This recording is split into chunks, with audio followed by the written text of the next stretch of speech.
اما بعد فاعوذ باللہ من الشیطان الرجیم بسم اللہ الرحمن الرحیم وَكَأَيٍّ مِّن قَرْيَةٍ عَتَتْ عَنْ أَمْرِ رَبِّهَا وَرُسُلِهِ فَحَاسَبْنَاهَا حِسَابًا شَدِيدًا وَعَذَّبْنَاهَا عَذَابًا نُكْرًا فَذَاقَتْ وَبَالَ أَمْرِهَا وَكَانَ عَاقِبَةُ أَمْرِهَا خُسْرًا أعد الله لهم عذابا شديدا فاتقوا الله يا أولي الألباب الذين آمنوا قد أنزل الله إليكم ذكرا رسولا يتلو عليكم آيات الله مبينات ليخرج الذين آمنوا وعملوا الصالحات من الظلمات إلى النور ومن يؤمن بالله ويعمل صالحا يدخله جنات تجري من تحتها الأنهار خالدين فيها أبدا قد أحسن الله له رزقا الله الذي خلق 7 سماوات ومن الأرض مثلهن يتنزل الأمر بينهن لتعلموا أن الله على كل شيء قدير وأن الله قد أحاط بكل شيء علما صدق الله العظيم رب اشرح لي صدري ويسر لي أمري واحلل عقدة من لساني يفقهوا قولي اللهم ربنا ألهمنا رشدنا وأعذنا من شرور أنفسنا اللهم أرنا الحق حقا وارزقنا اتباعه وأرنا الباطل باطلا وارزقنا اجتنابه آمین یا رب العالمین۔ آپ کو یاد ہوگا کہ سورۃ الطلاق کے پہلے رکوع میں جو 7 آیات پر مشتمل ہے، شریعت اسلامی میں طلاق کے جو احکام ہیں اور قواعد و ضوابط ہیں جو اصلاً سورہ بقرہ میں تفصیلاً بیان ہو چکے تھے، یہاں ان کے بعض قانونی پہلوؤں کی بھی مزید وضاحت ہے، لیکن اصلاً ان کے ضمن میں جو اخلاقی پہلو ہے اسے نمایاں کیا گیا ہے اور اس پر نہایت تاکیدی زور دیا گیا ہے۔ اس لیے کہ یہ بات سامنے رہنی چاہیے کہ قانون بہرحال قانون ہے اور اس قانون کی لیمیٹیشنز ہوتی ہیں، اور ہر قانون کے ساتھ یہ ممکن ہوتا ہے کہ لوگ اسے مذاق بنا لیں، کھیل بنا لیں، کہ قانون تو پورا ہو رہا ہو، لفظاً جو ہے اس کے تقاضے ادا کیے جا رہے ہوں، لیکن اس کی روح جو ہے وہ غائب ہو جائے۔ اگرچہ یہ لطیفوں کے طور پر مشہور ہے واقعات، لیکن یہ کہ زکوٰۃ کے سلسلے میں خاص طور پر ابو الفضل اور فیضی جو کہ اکبر کے 9 رتنوں میں جن کا شمار ہوتا ہے، ان میں سے ایک شخص کے بارے میں یہ خاصی مستند روایت ہے کہ وہ ہر سال یہ کرتے تھے کہ اپنی کل دولت جو ہے 11 مہینے پورے ہوئے تو اپنی بیوی کے نام ہبہ کر دی، منتقل کر دی، تاکہ وہ حولان حول نہ ہو اور مجھے زکوٰۃ نہ دینی پڑے۔ پھر بیوی کی ملکیت میں جب 11 مہینے ہو گئے تو اس نے وہ ہبہ کر دی اپنے شوہر کو واپس، تاکہ کسی پر بھی حولان حول نہ ہو جو ایک شرط ہے زکوٰۃ کی، اور اس طریقے سے وہ زکوٰۃ کو بچا لیں۔ لطیفوں کی صورت میں بیان ہوا ہے کہ اور بعض لوگوں نے اس طرح کے واقعہ بیان کیا ہے، یہ کوئی یعنی صرف کوئی کہانی نہیں ہے، اس انداز میں بیان کیا گیا ملتان کے بارے میں کہ بعض کاروباری لوگ وہاں یہ کرتے تھے کہ زکوٰۃ ادا کرنی ہے، فرض کیجئے کسی بہت بڑے سیٹھ کی 10,000 روپے زکوٰۃ ہے، وہ 10,000 روپے ایک بٹکے میں ڈال کر اوپر گیہوں اس کے ڈال کر کسی غریب کو بلاتے تھے، لو بھائی یہ زکوٰۃ ہے، لے لو۔ یہ جب وہ لے کے اٹھنے لگتا تھا کہ اس کو بیچتے ہو، کہاں بوجھ لے کر جاؤ گے، تو اس کو 5-10 روپے کے اندر اس سے خریدا اور یہ مطمئن ہو گئے کہ زکوٰۃ ہم نے ادا کر دی، ہم نے تو اس کو دے دی تھی، تملیک کر دی تھی، مالک بنا دیا تھا، اب وہ اپنی مرضی سے بیچ گیا۔ تو یہ تماشے جو ہیں قانون کے ساتھ ہمیشہ ہو سکتے ہیں۔ یہی معاملہ جو ہے طلاق کے بارے میں کہ اس کے قانون کو لوگ کھیل بنا لیں۔ باقاعدہ یہ الفاظ حضرت عمر فاروق رضی اللہ تعالیٰ عنہ سے مروی ہیں کہ کیا اللہ کی کتاب کے ساتھ اب کھیل کیا جائے گا؟ تو در حقیقت ہر قانون کے ساتھ اس کا جو اخلاقی پہلو ہے اگر وہ سامنے نہ رہے تو قانون کی بظاہر پابندی ہو رہی ہوتی ہے، درحال کہ اس کی اصل روح جو ہے وہ غتربود ہو جاتی ہے۔ تو یہ بات نوٹ کر لیجئے کہ یہ آئلی قوانین اور اس میں خصوصاً یہ طلاق وغیرہ کا معاملہ اتنا اہم ہے کہ سورہ بقرہ کے 3 رکوع تو ہیں جو مسلسل انہی مضامین پر مشتمل ہیں. پورا 28واں رکوع، پورا 29واں رکوع، پورا 30واں رکوع. مزید یہ کہ 27ویں کا آخری حصہ اور 31ویں کا شروع کا حصہ یہ بھی انہی آئلی قوانین کے اوپر مشتمل ہے. تو گویا کہ اس قدر اہمیت ہے ان کی کہ اس قدر وضاحت کے ساتھ وہاں بات آ چکی ہے. پھر بھی اللہ تعالیٰ نے اس کے بعض پہلوؤں کو، جن کے بارے میں نے عرض کیا، بعض قانونی پہلوؤں کو بھی مزید واضح کیا، لیکن زیادہ زور جو ہے وہ یہاں پر وہ اس کے اخلاقی پہلو پر ہے. اس میں جو بات اس کے نتیجے کے طور پر سامنے آتی ہے وہ میں نے پچھلی مرتبہ بھی عرض کی تھی، اس کو دوبارہ ذہن میں تازہ کر لیجئے کہ ان آئلی قوانین کی کتنی اہمیت ہے شریعت اسلامی کے اندر. یہی وجہ ہے کہ پچھلے رکوع میں بھی جو ہم نے پڑھا تھا تو الفاظ آئے تھے تلک حدود اللہ فلا تعتدوها ومن يتعد حدود اللہ فقد ظلم نفسہ. یہ اللہ کی حدود ہیں، ان سے تجاوز نہ کرو، اور جو اللہ کی حدود سے تجاوز کرتا ہے تو گویا وہ اپنے اوپر ہی ظلم کرتا ہے، اللہ کا کچھ نہیں بگاڑتا، کسی اور کا کچھ نہیں بگاڑتا، اپنی عاقبت برباد کرتا ہے. اس کے ساتھ ہی چونکہ یہاں زیادہ اخلاقی پہلو جو ہے وہ نمایاں کیا گیا، لہذا تقوی پر جتنا زور ان آیات میں آ چکا ہے اس کو ذہن میں تازہ کر لیجیے. تقوی وَمَن يَتَّقِ اللَّهَ يَجْعَل لَّهُ مَخْرَجًا وَيَرْزُقْهُ مِنْ حَيْثُ لَا يَحْتَسِبُ. جو اللہ کا تقوی اختیار کرے گا اللہ تعالیٰ اس کے لیے راستے نکال دے گا، اس کے کام سنوار دے گا، اس کی مشکلات حل کر دے گا، اور اس کو وہاں سے رزق پہنچائے گا اور وہاں سے اس کی ضروریات پوری کرے گا جہاں سے اسے سان گمان تک نہیں ہوگا. وَمَن يَتَّقِ اللَّهَ يَجْعَل لَّهُ مِنْ أَمْرِهِ يُسْرًا. یہ بھی غالباً الفاظ آئے تھے. جو بھی اللہ کا تقوی اختیار کرتا ہے اللہ تعالیٰ اس کے معاملات کے اندر آسانی پیدا کر دے گا. گویا کہ جس کو ہم تشویق اور ترغیب کہتے ہیں وہ تو ان آیات کے اندر بھی موجود تھی، لیکن اب یہ جو دوسرا رکوع ہے ان پر غور کیجئے. یہ کل 5 آیات پر مشتمل ہے. اس میں سے 2.5 آیات کا جو انداز ہے جو ابھی میں ترجمہ کروں گا وہ ایسا ہے کہ جو شدید ترین انذار کا جو انداز ہوتا ہے قرآن مجید میں، خبردار کرنے کا اور متنبہ کرنے کا، تنبیہ کا، بالکل جیسے کہ کفار و مشرکین اور جو معاندین اسلام ہو، معاندین خدا و رسول، ان کے ساتھ جس انداز میں خطاب ہوتا ہے مکی صورتوں میں، وہ انداز یہاں پر ہے تاکہ اور اچھی طرح واضح ہو جائے کہ ان معاملات کو لائٹلی نہیں لینا چاہیے. ان کے بارے میں انسان جو ہے وہ سہل انگاری میں اپنے آپ کو مبتلا نہ کرے، بلکہ یہ کہ جان لے کہ ان احکام کی خلاف ورزی کا مطلب گویا کہ اللہ کے غضب کو دعوت دینا ہے. تو جیسے کہ میں نے بارہا عرض کیا ہے، کسی بھی چیز پر تاکید کے 2 پہلو ہوتے ہیں، ترغیب اور تشویق، اور دوسری طرف ترہیب. ترغیب اور تشویق کیا ہے کہ کسی کام کے لیے ترغیب کی جائے، طرح طرح سے سمجھایا جائے، دل جوئی کے ساتھ دل میں اترنے والے انداز میں بات کی جائے، واعظ و نصیحت کی جائے. اور ترہیب جو ہے دھمکانا کہ اگر تم نے یہ نہ کیا تو اس کا نتیجہ یہ نکلے گا. تو جہاں تک ترغیب کا تعلق ہے وہ تو ان آیات کے اندر آ چکا ہے بتمام و کمال، بلکہ ترہیب کا انداز بھی آ گیا تھا تلک حدود اللہ فلا تعتدوها ومن يتعد حدود اللہ فقد ظلم نفسہ. لیکن اس رکوع میں انذار کا اور ترہیب کا انداز جو ہے وہ بہت زوردار ہے، اور اس کے بعد ترغیب کا انداز بھی آ جائے گا. تو دونوں رکوعوں کے اندر یہ چیزیں آپ کو ملی جلی ملیں گی. بظاہر ان 5 آیات میں کہیں اب طلاق کا، عدت کا، ان قوانین کا کوئی ذکر نہیں ہے، لیکن سارا کا سارا زور جو ہے وہ در حقیقت اس پر ہے کہ ان احکام کی پوری پوری پابندی کرو. یہ اللہ کے احکام ہیں، ان کی پوری عظمت تمہارے ذہنوں میں اور دلوں میں رہنی چاہیے. اس کے بارے میں ان کو ہلکا سمجھ لینا اور سہل انگاری کی روش اختیار کرنا تباہ کن ہے. اب دیکھیے انداز دیکھیے 2.5 آیات کا، جن میں بالکل وہ انداز ہے کہ جس میں اللہ تعالیٰ کا جلال اور اللہ کا غضب نمایاں ہوتا ہے. اور خاص طور پر یہ انداز جو ہے یہ تو مکی صورتوں کا ہے، اور یہ کفار و مشرکین اور کھلم کھلا جو دشمن تھے اللہ کے اور اس کے رسول کے، ان سے خطاب میں یہ انداز آتا ہے.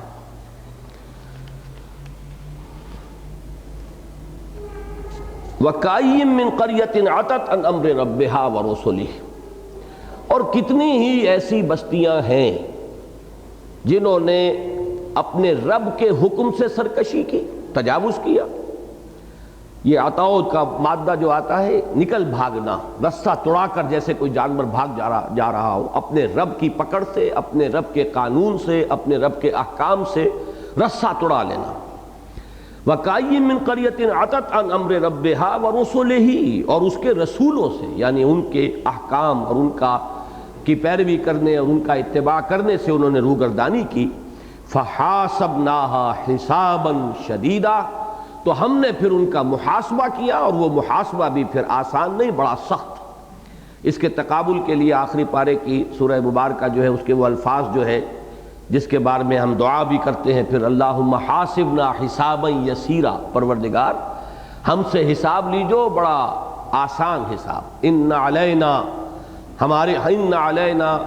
حسابہم ایابہم ثم ان علینا حسابہم، انہیں ہماری ہی طرف لوٹ کر آنا ہے، پھر ہمارے ہی ذمے ہے ان کا حساب۔ تو اس آیت مبارکہ کے جواب میں یہ دعا جو ہے حضور نے تلقین فرمائی ہے کہ اللہم حاسبنا حسابا یسیرا، یہاں وہ حسابا شدیدہ کا لفظ آیا ہے، تو ہم نے ان سے حساب لیا یا ان کا محاسبہ کیا بڑا سخت۔ وعذبناها عذابا نکرا، اور ہم نے انہیں عذاب دیا، اور وہ عذاب بھی کیسا؟ ہولناک عذاب۔ نکرا اس شے کو کہتے ہیں کہ جو اجنبی سی ہو، پہچان میں نہ آئے، معروف نہ ہو، یعنی ایسا جس کا تصور نہ کیا جا سکے، جس کے بارے میں انسان پہلے سے اندازہ قائم نہ کر سکے۔ ایک تو وہ ہے عام قسم کی اللہ تعالیٰ کی طرف سے گرفت ہوتی رہی، لیکن یہ ہے کہ یہ وہ عذاب ہے کہ جس کا کسی کو اندازہ تک نہ ہو سکتا تھا۔ ایک عذاب جیسے کہ سورہ سجدہ میں آیا ہے فَلَنُذِيقَنَّهُم مِّنَ الْعَذَابِ الْأَدْنَىٰ دُونَ الْعَذَابِ الْأَكْبَرِ، ایک عذاب الاکبر ہے کہ جس میں کسی قوم کو نسیم منسیہ کر دیا جائے، ختم کر دیا جائے، جڑ کاٹ دی جائے۔ فَقُطِعَ دَابُرُ الْقَوْمِ الَّذِينَ ظَلَمُوا، کاٹ دی گئی جڑ اس قوم کی جس نے کہ کفر اور شرک کی اور ظلم کی روش اختیار کی تھی۔ ایسے ہو گئے کَأَلَّمْ يَغْنَوْا فِيهَا، ایسے ہو گئے جیسے وہاں بستے ہی نہیں تھے۔ اس آخری عذاب سے پہلے تنبیہ کے طور پر اللہ تعالیٰ چھوٹے چھوٹے عذاب ان قوموں پر بھیجا کرتا تھا جن کی طرف رسول مبعوث ہوتے تھے،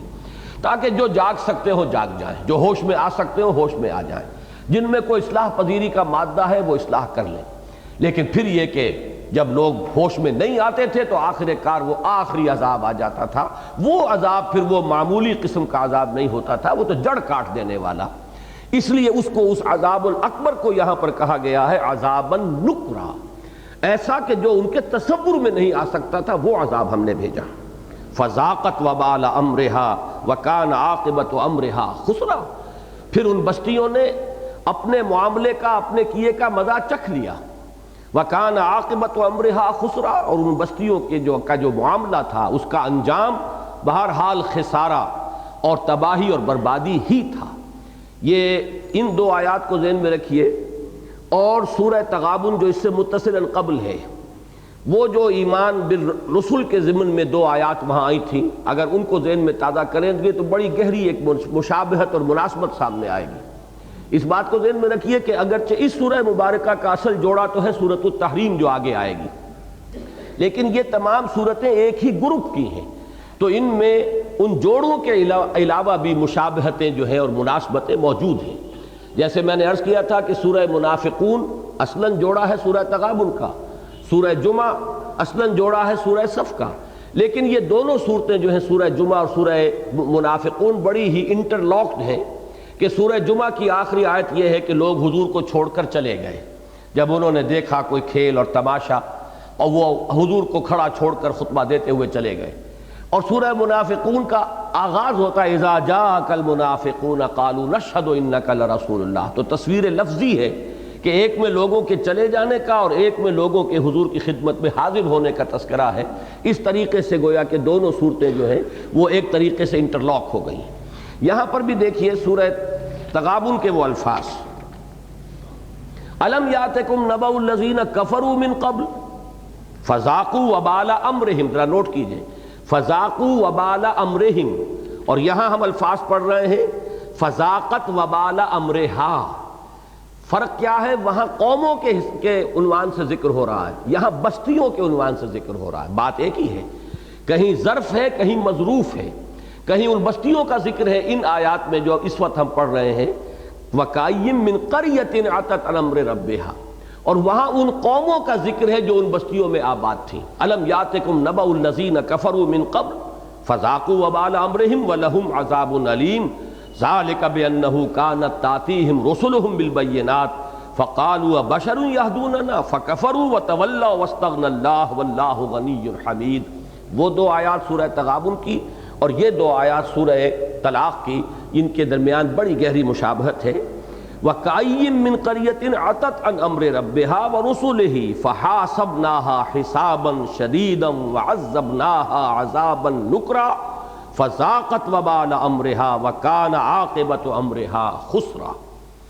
أَعَدَّ اللَّهُ لَهُمْ عَذَابًا شَدِيدًا. اب دیکھیے وہاں پر بھی فرمایا گیا تھا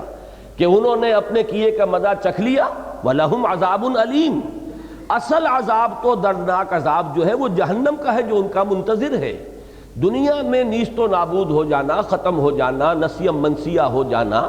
یہ تو کوئی اتنا بڑا عذاب نہیں ہے. اس لیے کہ موت تو آتی ہے تو چند لمحوں کے اندر انسان کا خاتمہ ہو جاتا ہے، اس کو وہ تکلیف، وہ اذیت جو ہے پہم نہیں ہوتی. پھانسی جس نے پائی ہے ایک جھٹکا ہوتا ہے، اس کے بعد اسے کچھ پتہ نہیں کیا ہو رہا ہے. دیکھنے والوں کو ضرور جھرجھری آتی ہے کہ جسم جو ہے وہ تڑپ رہا ہے، کانپ رہا، اسے کچھ پتہ نہیں. اسی طرح کوئی ڈوب رہا ہے، وہ چند ہی لمحے ہوں گے کہ جس میں اس کو احساس ہوگا، اس کے بعد اس کا احساس ختم ہو جائے گا. تو موت جو ہے یا خاتمہ اس دنیا کا وہ اصل عذاب علیم نہیں ہے. وہ دنیاوی اعتبار سے تو بہت بڑا عذاب نظر آتا ہے کہ قوم ختم ہو گئی، لیکن اصل تو وَلَهُمْ عَذَابٌ علیم، اصل جو دردناک عذاب ہے جس کی دردناکی کبھی ختم نہیں ہوگی. ثُمَّ لَا يَمُوتُ فِيهَا وَلَا يَحْيَا، کہ نہ پھر انسان اس میں جیے گا نہ مرے گا، نہ زندوں میں نہ مردوں میں. تو وہ جو عذاب ہے اس کا یہاں بھی ذکر کر دیا گیا، جیسے وہاں فرمایا تھا اعد اللہ لہم عذابا شدیدا، اللہ نے ان کے لیے بہت شدید عذاب تیار کیا ہوا ہے. وہ عذاب ابھی ان کا منتظر ہے، وہ کہ جو انہیں یوم قیامت کے بعد آخرت میں ملنا ہے. فاتقوا اللہ یا اولی الالباب، بس تقوی اختیار کرو اللہ کا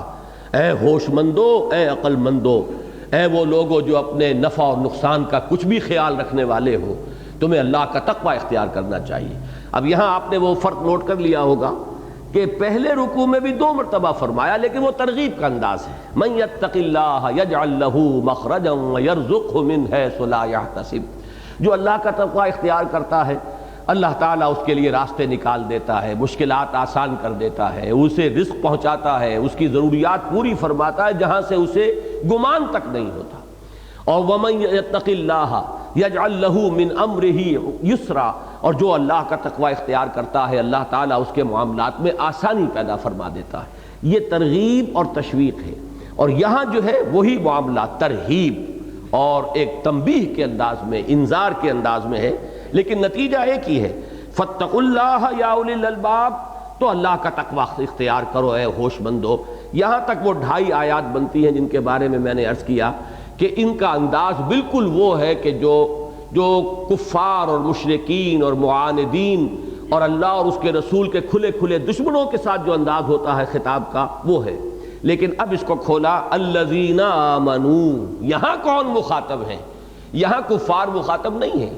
اس کو خاص طور پر نوٹ کر لیجئے کہ میں نے بارہا یہ کہا ہے کہ ان پوری صورتوں میں سورہ حدید سے لے کر سورہ تحریم تک خطاب کفار سے ہے ہی نہیں. یہ مسلمانوں سے خطاب ہے سارا، یہ امت مسلمہ سے خطاب ہے. امت مسلمہ میں سچے مومن بھی ہیں، منافق بھی ہیں، وہ بھی ہیں جن کے دلوں میں روگ ہیں، وہ بھی ہیں جن کے قول اور فعل میں تضاد ہیں، وہ بھی ہیں جو کہتے کچھ ہیں کرتے کچھ ہیں. زبان سے عشق رسول کے دعوے اور اتباع رسول جو ہے کہیں کوسوں ان کی زندگی میں اور شخصیتوں میں نظر نہ آئے. اصل میں وہ ہیں مخاطب ان صورتوں کے، لہذا انداز اگرچہ وہ ہے لیکن یہاں کھول دیا فاتقوا اللہ یا اولی الالباب الذین آمنوا، اے وہ ہوش مندو جو ایمان بھی لے آئے ہو، جو ایمان کا بھی دعویٰ کر رہے ہو، جو ایمان کا اقرار کر رہے ہو، جنہوں نے کہ ایمان کو قبول کیا ہے، تو ہوش کرو اور واقعتاً ایمان لاؤ جیسے کہ ایمان لانے کا حق ہے، جس کا نتیجہ ہے اللہ کا تقوی، اللہ کے احکام کی پابندی. اس سے یہ بات نکلی ہے، اس نتیجے کو ذہن میں رکھ لیجئے، یہ قانونی ایمان جو ہمیں یہاں دنیا میں حاصل ہوتا ہے یہ قطعاً کوئی فرق نہیں کرتا ہے انسان کے مابین جہاں تک اللہ تعالیٰ کا معاملہ ہے اس کے اعتبار سے. اس لیے کہ اللہ نے تو اسی انداز میں خطاب فرمایا یہاں ان لوگوں کو جو ہیں تو اہل ایمان، جو مدعی ہیں ایمان کے، لیکن یہ کہ وہ اللہ کے احکام کی پرواہ نہیں کر رہے۔ اور اس سے ذرا آپ اندازہ کیجئے کہ کس قدر بڑی بدبختی ہے۔ آپ نے یہ مسلسل 10-11 سال جو ہیں میرے بارے میں یہ خبریں پڑھی ہوں گی بار بار کہ آئلی قوانین کے بارے میں کس شد و مت کے ساتھ کہتا رہا کہ ضیاء الحق صاحب آپ اللہ کا نام لیتے ہیں، دین کا نام لیتے ہیں، آپ نے ایک شریعت کورٹ بنائی ہے، لیکن حال یہ ہے کہ وہ آئلی قوانین جو ایک اور فوجی عامر جو ہے اس نے نافذ کیے تھے، جس کے بارے میں جملہ مکاتب فکر تمام فرقوں کے چوٹی کے علماء نے یہ فتویٰ دیا تھا کہ اس میں اسلام کے آئلی قوانین جو ہیں ان میں تحریف کی گئی ہے، ان کے اندر بہت سی چیزیں غلط شامل کر دی گئی ہیں، لیکن وہ قانون نافذ رہا۔ سن 62 سے 1988 آ گیا ہے، 26 برس ہو گئے کہ وہ قانون اس ملک میں نافذ ہے، جس کے بارے میں علماء کا متفقہ فیصلہ یہ کہ وہ غیر اسلامی ہے، لیکن چل رہا ہے۔ اور 11 برس اس شخص نے بھی اس کو قائم رکھا ہے جو اٹھتے بیٹھتے اسلام کا نام لیتا تھا، حالانکہ یہ وہ آئلی قوانین ہیں جو انگریز نے نہیں چھیڑے تھے، جو کہیں بھی کسی دشمن ہماری جو قوتیں آ کر ہم پر مسلط ہو گئی تھی انہوں نے بھی یہ احتیاط برتی تھی کہ ان قوانین کے اندر، اور آج تک بھی ہندوستان کے اندر مسلمان جو ہے وہ اتنا بیدار ہے اس معاملے کے اندر کہ ذرا سی ایک ترمیم، اور وہ بھی کوئی قانون سازی نہیں کی تھی حکومت نے، بلکہ سپریم کورٹ کا ایک ورڈکٹ آ گیا تھا، ایک مقدمے میں ایک فیصلہ۔ اب چونکہ سپریم کورٹ کا فیصلہ جو ہے وہ نظیر بن جاتا ہے بعد کے لوگوں کے لیے، تو وہ ایک طرح کا قانون بن جاتا ہے، اور اس میں اندیشہ تھا کہ اب یہ چیز جو ہے اگر یہاں اس کا راستہ نہ روکا گیا تو یہ جو حصار ہے خاندانی زندگی کا، جو آخری حصار ہے وہاں اسلام کا اور مسلمان تہذیب کا، اگر یہ فصیل بھی ٹوٹ گئی، چار دیواری جو ہے گھر کی، تو پھر مسلمان کا تشخص ہندوستان میں باقی نہیں رہے گا۔ لہذا وہ لوگ جو ہیں انہوں نے پورا بیداری کا ثبوت دیا، منظم ہوئے، تمام مسلمانوں کے فرقے جو ہیں جمع ہو گئے، اور جس زمانے میں وہ جد و جہد ہو رہی تھی، شیعہ سنی فساد بھی پورے بھارت میں کہیں نہیں ہوا، اس لیے کہ ایک مشترک کاز جو ہے وہ سامنے آ گیا تھا کہ یہ اسلام کے آئلی قوانین جو ہیں اب ان کا تحفظ ضروری ہے۔ نتیجہ یہ نکلا کہ راجیو حکومت کو گھٹنے ٹیکنے پڑے، اور طے کر دیا گیا کہ کبھی مسلمانوں کے جو یہ آئلی قوانین ہیں ان میں کوئی دخل نہیں دیا جائے گا۔ اب آپ ببی تفاوت رہے ہس کجاس تاب کجا، ایک وہ ہیں جنہیں تصویر بناتی ہے، ایک ہم ہیں کہ لیا اپنی بھی صورت کو بگاڑ، ہم خود مختار ہیں، ہم آزاد ہیں، ہمارے معاملات ہمارے اپنے ہاتھ میں ہیں۔ یہ کہا تھا کبھی کہنے والے نے، غالباً مولانا مودودی کے الفاظ ہیں، یہ مسلمان قوم وہ ہے جو دوسروں کے ہاتھوں اسلام کا جھٹکا تو نہیں ہونے دیتی، خود اپنے ہاتھوں اسے ذبح کر کے خوش ہوتی ہے۔ یہ ہے ہمارا طرز عمل کہ جو خاص طور پر ان آئلی قوانین کے بارے میں یہ جو ہم نے ثابت کیا ہے، ہندو کے ہاتھوں ان قوانین کا جھٹکا نہیں ہونے دیں گے، اپنے ہاتھوں اس کو ذبح کریں گے۔ تو یہ اہمیت ذرا سمجھ لیجئے کہ سورہ طلاق میں اور کوئی چیز نہیں آئی ہے، صرف وہی نکاح اور طلاق کے قوانین اور اس کے اخلاقی پہلو ہیں کہ جن پر زور دیا گیا ہے۔ پھر اندازہ کیجئے کہ کس شد و مت کے ساتھ اس پر تاکید ہو رہی ہے۔ وَكَأَيٍّ مِّن قَرْيَةٍ عَتَتْ عَنْ أَمْرِ رَبِّهَا وَرُسُلِهِ فَحَاسَبْنَاهَا حِسَابًا شَدِيدًا وَعَذَّبْنَاهَا عَذَابًا نُكْرًا فَذَاقَتْ وَبَالَ أَمْرِهَا وَكَانَ عَاقِبَةُ أَمْرِهَا خُسْرًا أَعَدَّ اللَّهُ لَهُمْ عَذَابًا شَدِيدًا فَاتَّقُوا اللَّهَ يَا أُولِي الْأَلْبَابِ الَّذِينَ آمَنُوا قَدْ أَنزَلَ اللَّهُ إِلَيْكُمْ ذِكْرًا۔ اے ہوش مندو، اللہ تعالیٰ نے تمہاری طرف ذکر نازل فرما دیا ہے، اللہ نے تو کرم فرمایا ہے، یہ آیات بینات اس نے نازل فرمائی ہیں اپنے بندے پر، اس نے اپنا قانون تمہیں عطا کر دیا ہے، واضح ہدایات دے دی ہیں، پھر بھی اگر تم اس کی ناقدری کرو اور ان کو پس پش ڈال کر، یہ بھی ایک بڑی تلخ ہے ہماری تاریخ کی ایک حقیقت، اسے یاد رکھیے۔ اس کا بھی ذکر مولانا مودودی نے کیا تھا ایک جگہ کہ جب ترکی میں کمال پاشا، مصطفیٰ کمال پاشا نے اسلام کے آئلی قوانین بھی منسوخ کر دیے اور رومن لا کو، اس فیملی لاز کے دائرے کے اندر بھی رومن لا جو ہے اس کو اختیار کر لیا، تو پیرس کے چند اخبارات نے اداریے لکھے تھے کہ یہ مسلمان عجیب قوم ہے، دعویٰ یہ کرتی ہے کہ ہمارے پاس بہترین قانون ہے، مکمل نظام زندگی ہے، ہمارا دین، ضابطۂ حیات ہے، بہترین قانون ہے، اور حال ان کا یہ ہے کہ یہ فیملی لاز کے لیے بھی ہمارے سامنے جھولی پسار رہے ہیں۔ یہ ہے ان کا طرز عمل، دعویٰ یہ ہے کہ بہترین قانون ان کے پاس ہے۔ تو فوجداری اور دیوانی قانون تو چھوڑو، جو خاندانی اور عائلی قوانین ہیں، فیملی لاز، آج مسلمان وہ اپنے اسلامی قوانین کو تج کر اور ہمارے سامنے جھولی پسار کر کھڑا ہے، ہم سے اس نے قانون لیا ہے فیملی لاز۔ یہ ہے جو طرز عمل شروع ہوا تھا اس صدی میں مصطفیٰ کمال پاشا کے ہاتھوں، لیکن یہ ہے نوبت وہیں جا رسید کہ اسلام کے نام پر بننے والی ایک مملکت میں، پاکستان میں بھی اسی رخ کو اختیار کیا گیا اور ان قوانین کے اندر تحریف کی گئی۔ قد انزل اللہ الیکم ذکرا، اللہ نے تو نازل کر دیا ہے تمہاری جانب ذکر، یاد دہانی، نصیحت۔ رسولا یتلو علیکم آیات اللہ مبینات، رسول جو تلاوت کرتے ہیں تم پر، یعنی تمہیں پڑھ کر سناتے ہیں اللہ کی آیات جو مبینات ہیں، واضح کر دینے والی، ہر شے کو بالکل نمایاں کر دینے والی، کھول کھول کر بیان کر دینے والی۔ لِيُخْرِجَ الَّذِينَ آمَنُوا وَعَمِلُوا الصَّالِحَاتِ مِنَ الظُّلُمَاتِ إِلَى النُّورِ، تاکہ وہ نکالے ان لوگوں کو جو ایمان لائے اور جنہوں نے نیک عمل کیے تاریکیوں سے روشنی میں۔ وَمَن يُؤْمِن بِاللَّهِ وَيَعْمَلْ صَالِحًا يُدْخِلْهُ جَنَّاتٍ تَجْرِي مِن تَحْتِهَا الْأَنْهَارُ خَالِدِينَ فِيهَا أَبَدًا، اور جو کوئی ایمان رکھے گا یا ایمان لائے گا اللہ پر اور عمل کرے گا نیک، وہ اسے داخل کرے گا ان باغات میں جن کے دامن میں ندیاں بہتی ہوں گی، خالدین فیہا ابدا، اور وہ رہیں گے اس میں ہمیشہ ہمیش۔ قد احسن اللہ لہ رزقا، یقیناً اللہ تعالیٰ نے تو اس کے لیے بہترین رزق فراہم کیا ہے۔ اس آیت مبارکہ میں چند چیزیں ہیں کہ جو بڑی اہم ہیں۔ ایک تو یہ کہ ذکرا، اور ذکرا کے بعد رسولن، یہ جو حالت نسبی میں آیا ہے یہ گویا کہ اسی کا بیان ہے۔ یہاں پر ذکر کا لفظ جو آیا ہے وہ کور کر رہا ہے رسول کی شخصیت کو بھی صلی اللہ علیہ وسلم۔ یہ ذرا ایک مسئلہ ہے تفسیری کہ ذکر عام طور پر تو قرآن مجید میں صرف قرآن ہی کے لیے آیا ہے، انا نحن نزلنا الذکر وانا لہ لحافظون، ہم نے ہی اس الذکر کو نازل کیا ہے اور ہم ہی اس کے حفاظت کرنے والے ہیں۔ اسی طریقے سے انزلنا الیک الذکر لتبین للناس ما نزل الیہم، اے نبی ہم نے آپ کی طرف یہ ذکر نازل فرمایا ہے تاکہ آپ واضح کریں لوگوں کے لیے جو کچھ کہ ان کے لیے اتارا گیا ہے۔ تو اصل میں تو قرآن ذکر یہ در حقیقت قرآن کے لیے، اس پر میں تفصیلی گفتگو کر چکا ہوں سورہ جمعہ کے دوسرے رکوع کے ضمن میں، کہ ذکر میں اولین شے، اہم ترین شے وہ قرآن مجید ہے۔ لیکن یہاں اصل میں اس کے ساتھ، اور ویسے یہاں بھی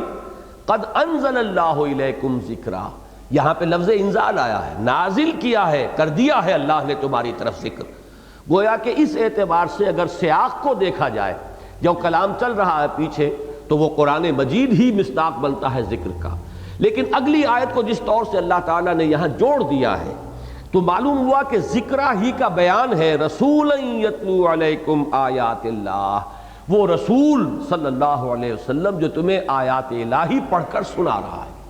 تو اس میں جو ایک بہت اہم نقطہ ہے اسے نوٹ کر لیجئے کہ اصل میں رسول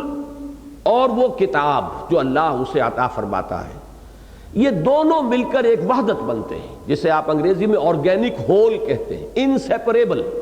یہ ایک دوسرے سے جدا نہیں کیے جا سکتے، یہ ایک آرگینک ہول ہے۔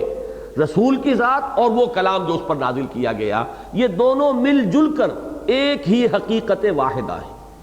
اس کی مثال ایک یہ ہے، اور دوسرے سورہ بینہ میں اس سے ذرا آپ اس کا تقابل کر لیجئے۔ لم یکن الذین کفروا من اہل الکتاب والمشرکین منفکین حتی تأتیہم البینہ، یہ لوگ جنہوں نے کفر کیا تھا اہل کتاب میں سے اور مشرکین میں سے باز آنے والے نہیں تھے جب تک کہ بینہ نہ آ جاتی ان کے پاس۔ اور وہ بینہ کیا ہے؟ رسول من اللہ یتلو صحفا مطہرۃ فیہا کتب قیمہ، رسول اللہ کی طرف سے جو پڑھتے ہوئے آئے ہیں ایسے پاکیزہ صحیفے جن میں اللہ کی قائم و دائم کتاب، اللہ کا قائم و دائم قانون درج ہے۔ تو گویا کہ یوں کہہ لیں معلم اور کتاب، ایک کتاب اور اس کے معلم، چونکہ حضور نے فرمایا بھی ہے کہ انما بعثت معلما، میں تو ایک معلم کی حیثیت سے بھیجا گیا ہوں۔ تو معلم اور کتاب یہ دونوں مل کر ایک وحدت بنتے ہیں، اور اسی وحدت کو آپ ذکر بھی کہہ سکتے ہیں، اسی وحدت کو آپ بینہ بھی کہہ سکتے ہیں۔ سورہ بینہ میں اس کے لیے لفظ بینہ آیا، رسول من اللہ یتلو صحفا مطہرۃ فیہا کتب قیمہ، اور یہاں فرمایا قد انزل اللہ الیکم ذکرا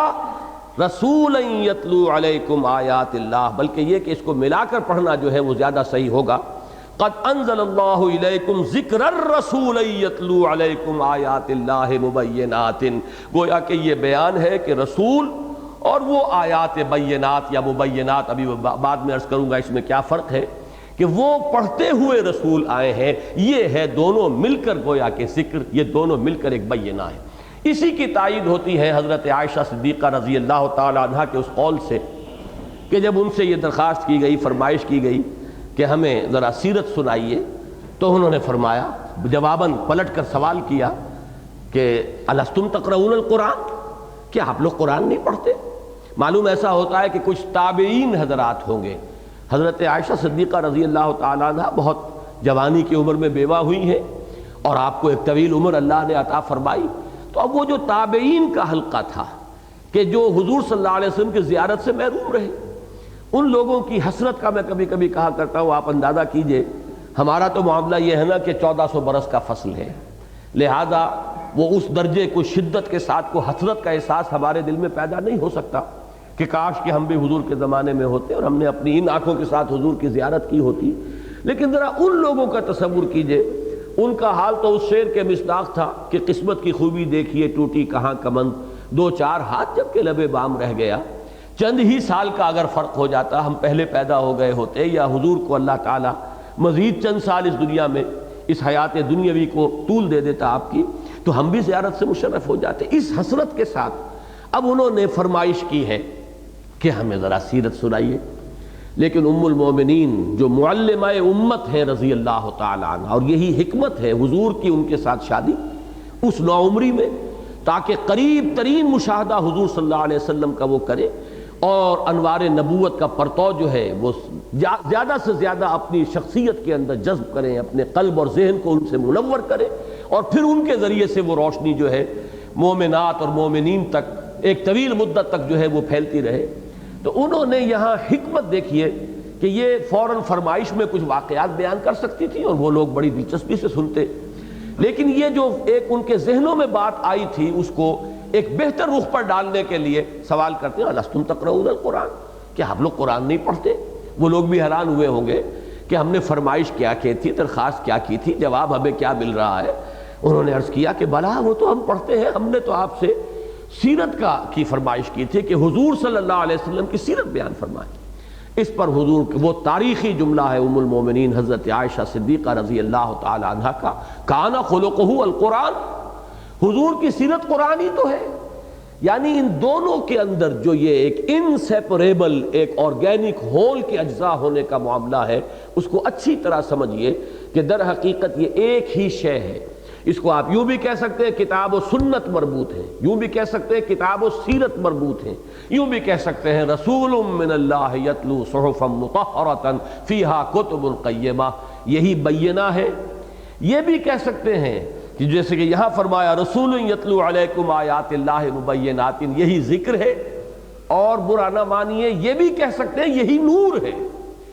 شخصیت محمدی علیہ صاحب الصلاۃ والسلام نور ہونے کے اعتبار سے، نور ہدایت ہونے کے اعتبار سے وہ بالکل قرآن مجید تو نور ہے ہی، لیکن اس کا نور ہونا سیرت محمدی علیہ صاحب الصلاۃ والسلام کا وہ بھی اسی رخ سے اگر سامنے ہو تو ہرگز کوئی حرج نہیں، اس لیے کہ نور وہ بھی راستہ دکھاتا ہے، اسی طریقے سے ذکر وہ بھی یاد دلاتا ہے، انسان کی فطرت کے اندر جو چیزیں موجود ہیں ان کی یاد دہانی کراتا ہے، اور اسی طریقے سے بینہ روشن ہے کہ جس سے انسان حقیقت سے آگاہ ہو جائے، حقیقت جو ہے اس پر منکشف ہو جائے۔ تو ایک بات تو اس میں یہ نوٹ کرنے کی تھی کہ قد انزل اللہ الیکم ذکر الرسول یتلو علیکم آیات اللہ مبینات۔ اب یہاں دوسرا لفظ نوٹ کیجئے، اکثر و بیشتر بینات کا لفظ آتا ہے، چنانچہ سورہ حدید کی آیت نوٹ کیجئے، غالباً آیت نمبر 9 ہے وہ، وہاں فرمایا گیا هو الذی ينزل على عبده آیات بینات لِيُخْرِجَكُم مِّنَ الظُّلُمَاتِ إِلَى النُّورِ، بالکل یہی جو آیت ہے اس کا مضمون جو ہے وہاں بھی موجود ہے، لیکن ایک فرق ہے کہ وہاں آیات بینات کہا گیا ہے، یہاں آیات مبینات کہا گیا ہے، ان کے درمیان یہ جو ایک میم کے اضافے سے فرق پڑا ہے اسے سمجھ لیں۔ بین وہ شے ہے جو از خود روشن ہو، بالکل واضح ہو، آفتاب آمد دلیل آفتاب۔ اس کو ہم اپنی عام گفتگو میں بھی کہتے ہیں کہ بھائی بڑی بین سی بات ہے، کیوں تمہیں سمجھ میں نہیں آ رہی؟ آپ کو تعجب ہوتا ہے کیا وجہ ہے کہ اتنی صاف روشن بات کیوں نہیں اس کی سمجھ میں آ رہی؟ بڑی بین سی بات ہے۔ تو بین اور بینہ اسی کا مؤنث ہے، یہ ایک شے جو از خود روشن ہو، اور دوسرا ہے مبین۔ مبین اب اس میں فاعل بن گیا، روشن کر دینے والی شے، ہر چیز کو واضح کر دینے والی شے، جو دودھ کا دودھ پانی کا پانی علیحدہ کر دے، جو حق و باطل میں امتیاز کر دے، جس کے لیے دوسرا لفظ جو الفرقان، تبارک الذی نزل الفرقان علی عبدہ لیکون للعالمین نذیرا۔ بڑی بابرکت ہے وہ ذات جس نے اپنے بندے پر صلی اللہ علیہ وسلم الفرقان نازل فرمایا، فرق کر دینے والی شے، دودھ کا دودھ پانی کا پانی،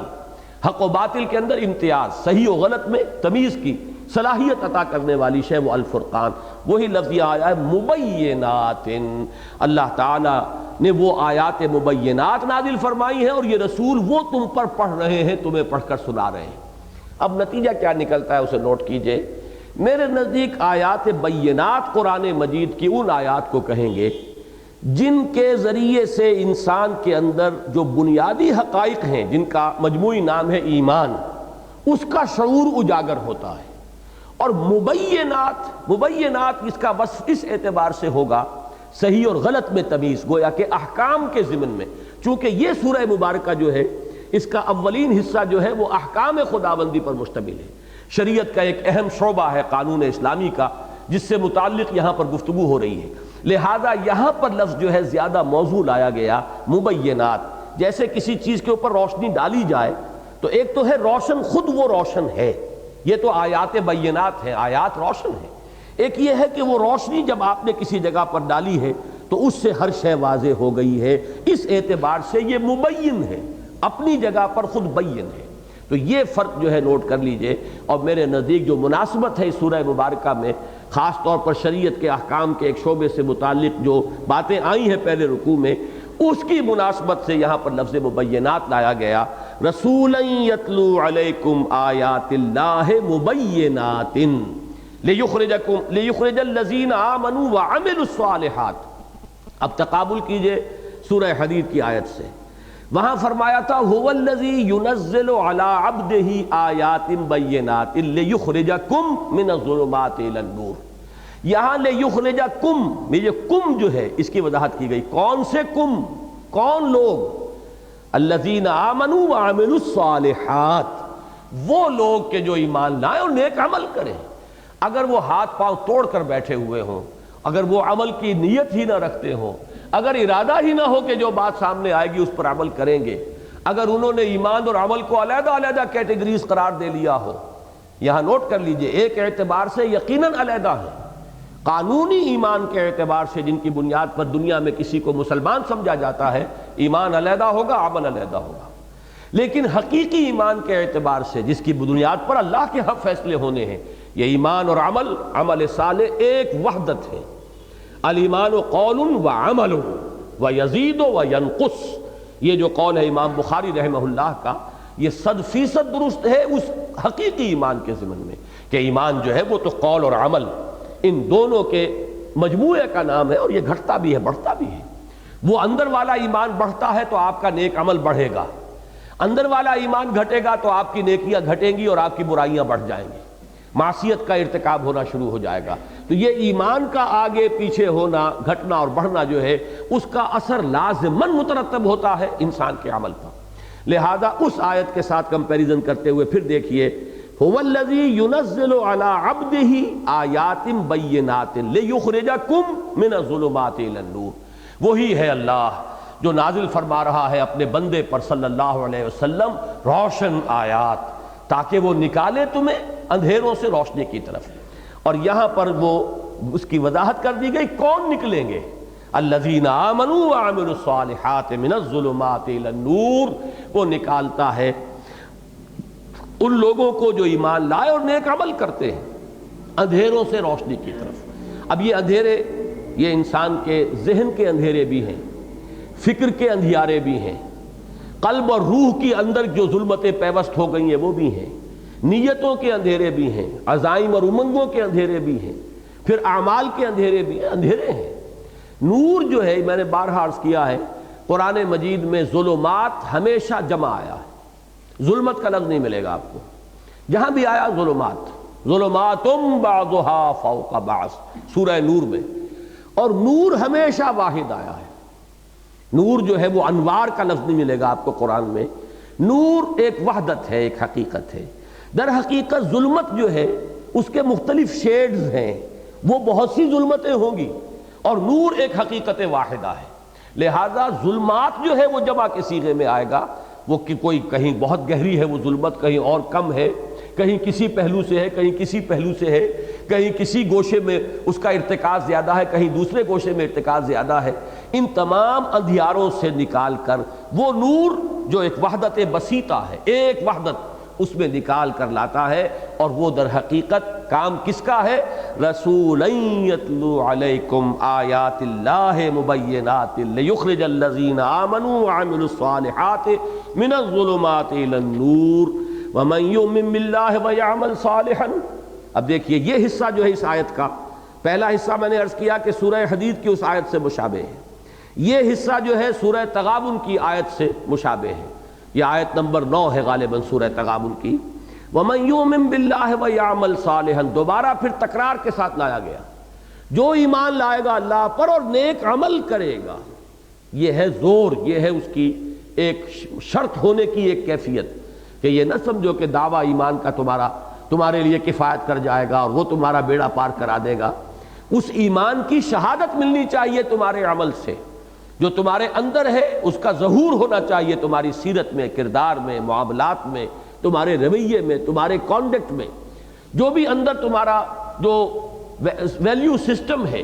جو نظام اقدار ہے، وہ لازماً ریفلیکٹ ہوتا ہے انسان کے عمل میں، اس کی بھاگ دوڑ میں، سعی و جہد میں، اس کے پرسوٹس میں، کن چیزوں کے لیے وہ دوڑ رہا ہے، کن چیزوں کے حصول کے لیے دن رات ایک کر دیے ہیں۔ تو معلوم یہ ہوا وَمَن يُؤْمِن بِاللَّهِ وَيَعْمَلْ صَالِحًا یدخلہ جنات، وہاں آیا تھا یکفر عنہ سیئاتہ، یہاں اس کو حذف کر دیا، نتیجے پر لے آئے، اس لیے کہ برائیوں کو دھو دینا، گناہوں کو جھاڑ دینا، خطاؤں سے درگزر کرنا، مغفرت اور تکفیر سیئات، یہ در حقیقت پریمبل ہے، یہ مقدمہ ہے اس نتیجے کا جو وہاں بیان ہوا تھا، یکفر عنہ سیئاتہ ویدخلہ جنات تجری من تحتہا الانہار، یہاں پر اس کو مقدمہ جو تھا درمیانی اس کو حذف کر کے یدخلہ جنات تجری من تحتہا الانہار خالدین فیہا ابدا، داخل کرے گا اسے ان باغات میں جس کے دامن میں ندیاں بہتی ہوں گی، چشمے رواں ہوں گے، اور وہ اس میں رہیں گے ہمیشہ ہمیش ہمیشہ ہمیش۔ میں نے نوٹ کرایا تھا آپ کو سورہ تغابن میں، خالدین فیہا ابدا، وہاں چونکہ تقابل آیا تھا لہذا وہاں بہت اہمیت تھی اس کی، کہ اہل جہنم کے لیے صرف خالدین فیہا پر بات ختم کر دی گئی، اور اہل جنت کے لیے خالدین فیہا ابدا۔ تو ایک پہلو سے تو یہاں پر اس کے ساتھ مشابہت ہے، لیکن یہاں پر تقابل نہیں ہے۔ خالدین فیہا علیحدہ علیحدہ، ویسے دوزخ کے بارے میں بھی خالدین فیہا ابدا آیا ہے، لیکن اہمیت ہوتی ہے، جیسا کہ میں نے اس وقت عرض کیا تھا کہ امت کے دو بہت بڑی بڑی شخصیتیں ہیں، امام ابن تیمیہ رحمہ اللہ اور ابن عربی، بہت بڑے صوفی، شیخ اکبر کہلاتے ہیں تصوف کے میدان میں، اور یہ دونوں بہت سے اعتبارات سے ایک دوسرے کی ضد ہیں، بالکل ایک دوسرے کی ہر اعتبار سے ضد، سوائے ہو سکتا ہے کوئی اور مسئلہ بھی ہو، لیکن میرے علم میں جو مسئلہ ہے کہ جس میں یہ دونوں متفق ہو گئے ہیں وہ یہ ہے کہ وہ جنت کے لیے تو یہ مانتے ہیں کہ ہمیشہ ہمیش ہمیشہ ہمیش اس کا کبھی کوئی خاتمہ نہیں ہوگا، لیکن دوزخ کے بارے میں ان دونوں کی رائے یہ ہے کہ وہ ختم ہو جائے گی، ایک وقت آئے گا بہت لمبا، احقابا، بہت طویل عرصے، بہت طویل عرصے، بہت طویل عرصے، لیکن بالآخر جہنم جو ہے وہ ختم ہو جائے گی۔ ایک حدیث کا بھی حوالہ وہ دیتے ہیں کہ حضور نے فرمایا کہ ایک وقت آئے گا کہ جہنم جو ہے اس کھنکتی ہوئی دیگ کے مانند رہ جائے گی، اس میں کچھ نہ رہے۔ ظاہر بات ہے دیگ بھری ہوئی ہو تو وہ کھنکتی نہیں ہے، جب خالی ہو جائے تو پھر یہ کہ وہ کھنکنے لگتی ہے، لیکن وہ ذرا ایک پیچیدہ مسئلہ ہے، میں وہاں تفصیل سے بیان کر چکا ہوں۔ اہل سنت کا جو اجماعی عقیدہ ہے وہ یہی ہے کہ دونوں دائم ہیں ہمیشہ ہمیشہ۔ البتہ ایک اختلافی رائے ہے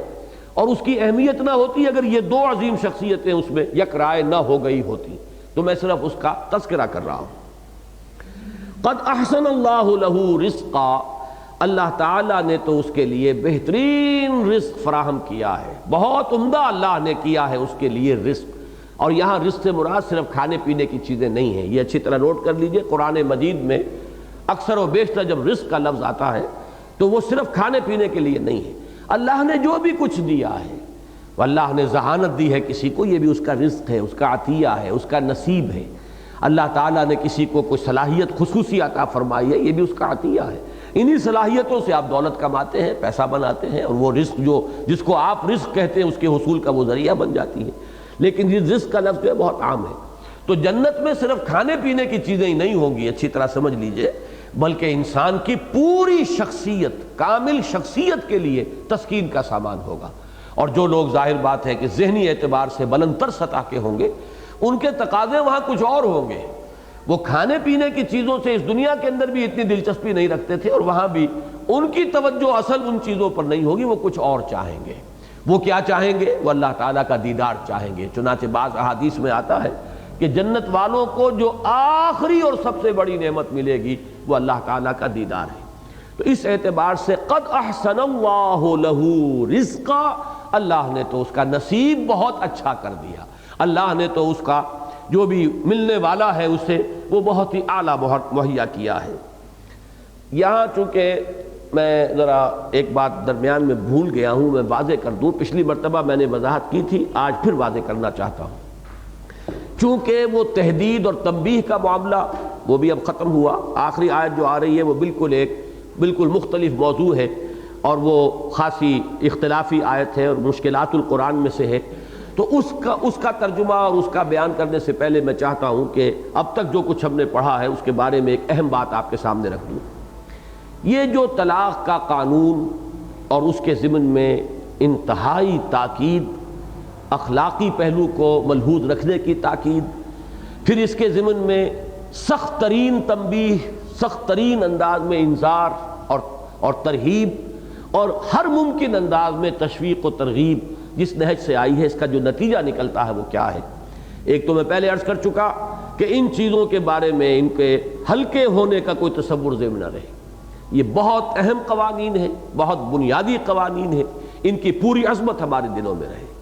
اور خاص طور پر یہ طلاق ثلاثہ کا جو مسئلہ ہمارے ہاں رہا ہے، چونکہ مجھ پر خود ایک دور گزرا ہے، اور میں اللہ تعالیٰ سے معافی کا خواستگار ہوں کہ بعض لوگوں کو میں نے بھی جب وہ مجھ سے رائے طلب کرتے تھے تو اگرچہ ہمیشہ میں کہتا تھا میں مفتی نہیں ہوں، میں فتویٰ نہیں دے سکتا، آپ جائیے اور کہیں بھی کسی جو بھی آپ کا مسلک ہے اس کے مفتی صاحب سے آپ فتویٰ لیجئے، لیکن یہ ہے کہ اس قدر پریس کرتے تھے لوگ۔ اب تو کچھ عرصے سے میں نے بالکل اس فیصلے کے اوپر جو ہے سختی کے ساتھ عمل شروع کر دیا ہے کہ میں قطعاً اس میں اپنی رائے بھی ظاہر نہیں کرتا، لیکن یہ ہے کہ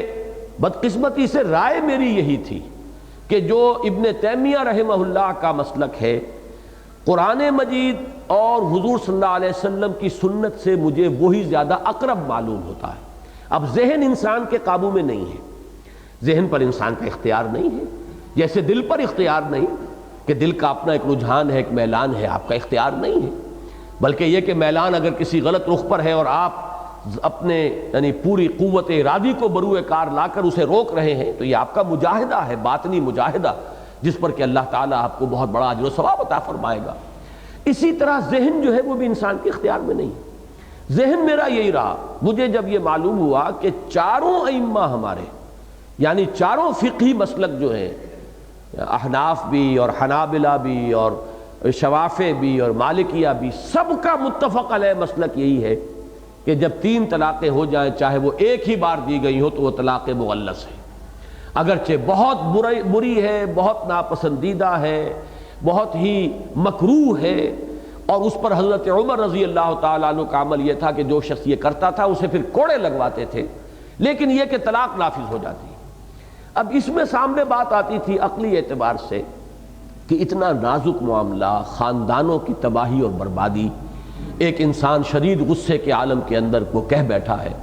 تو کیا یہ چیز ایسی ہے کہ جس پر اس قدر سخت موقف اختیار کیا جائے؟ اب چونکہ معلوم ہوا ابن تیمیہ کا بہت اونچا مقام ہے میری نگاہ میں، بہت بلند مقام ہے، وہ خاص طور پر قرآن مجید کی حکمت کے بہت بڑے عالم ہیں،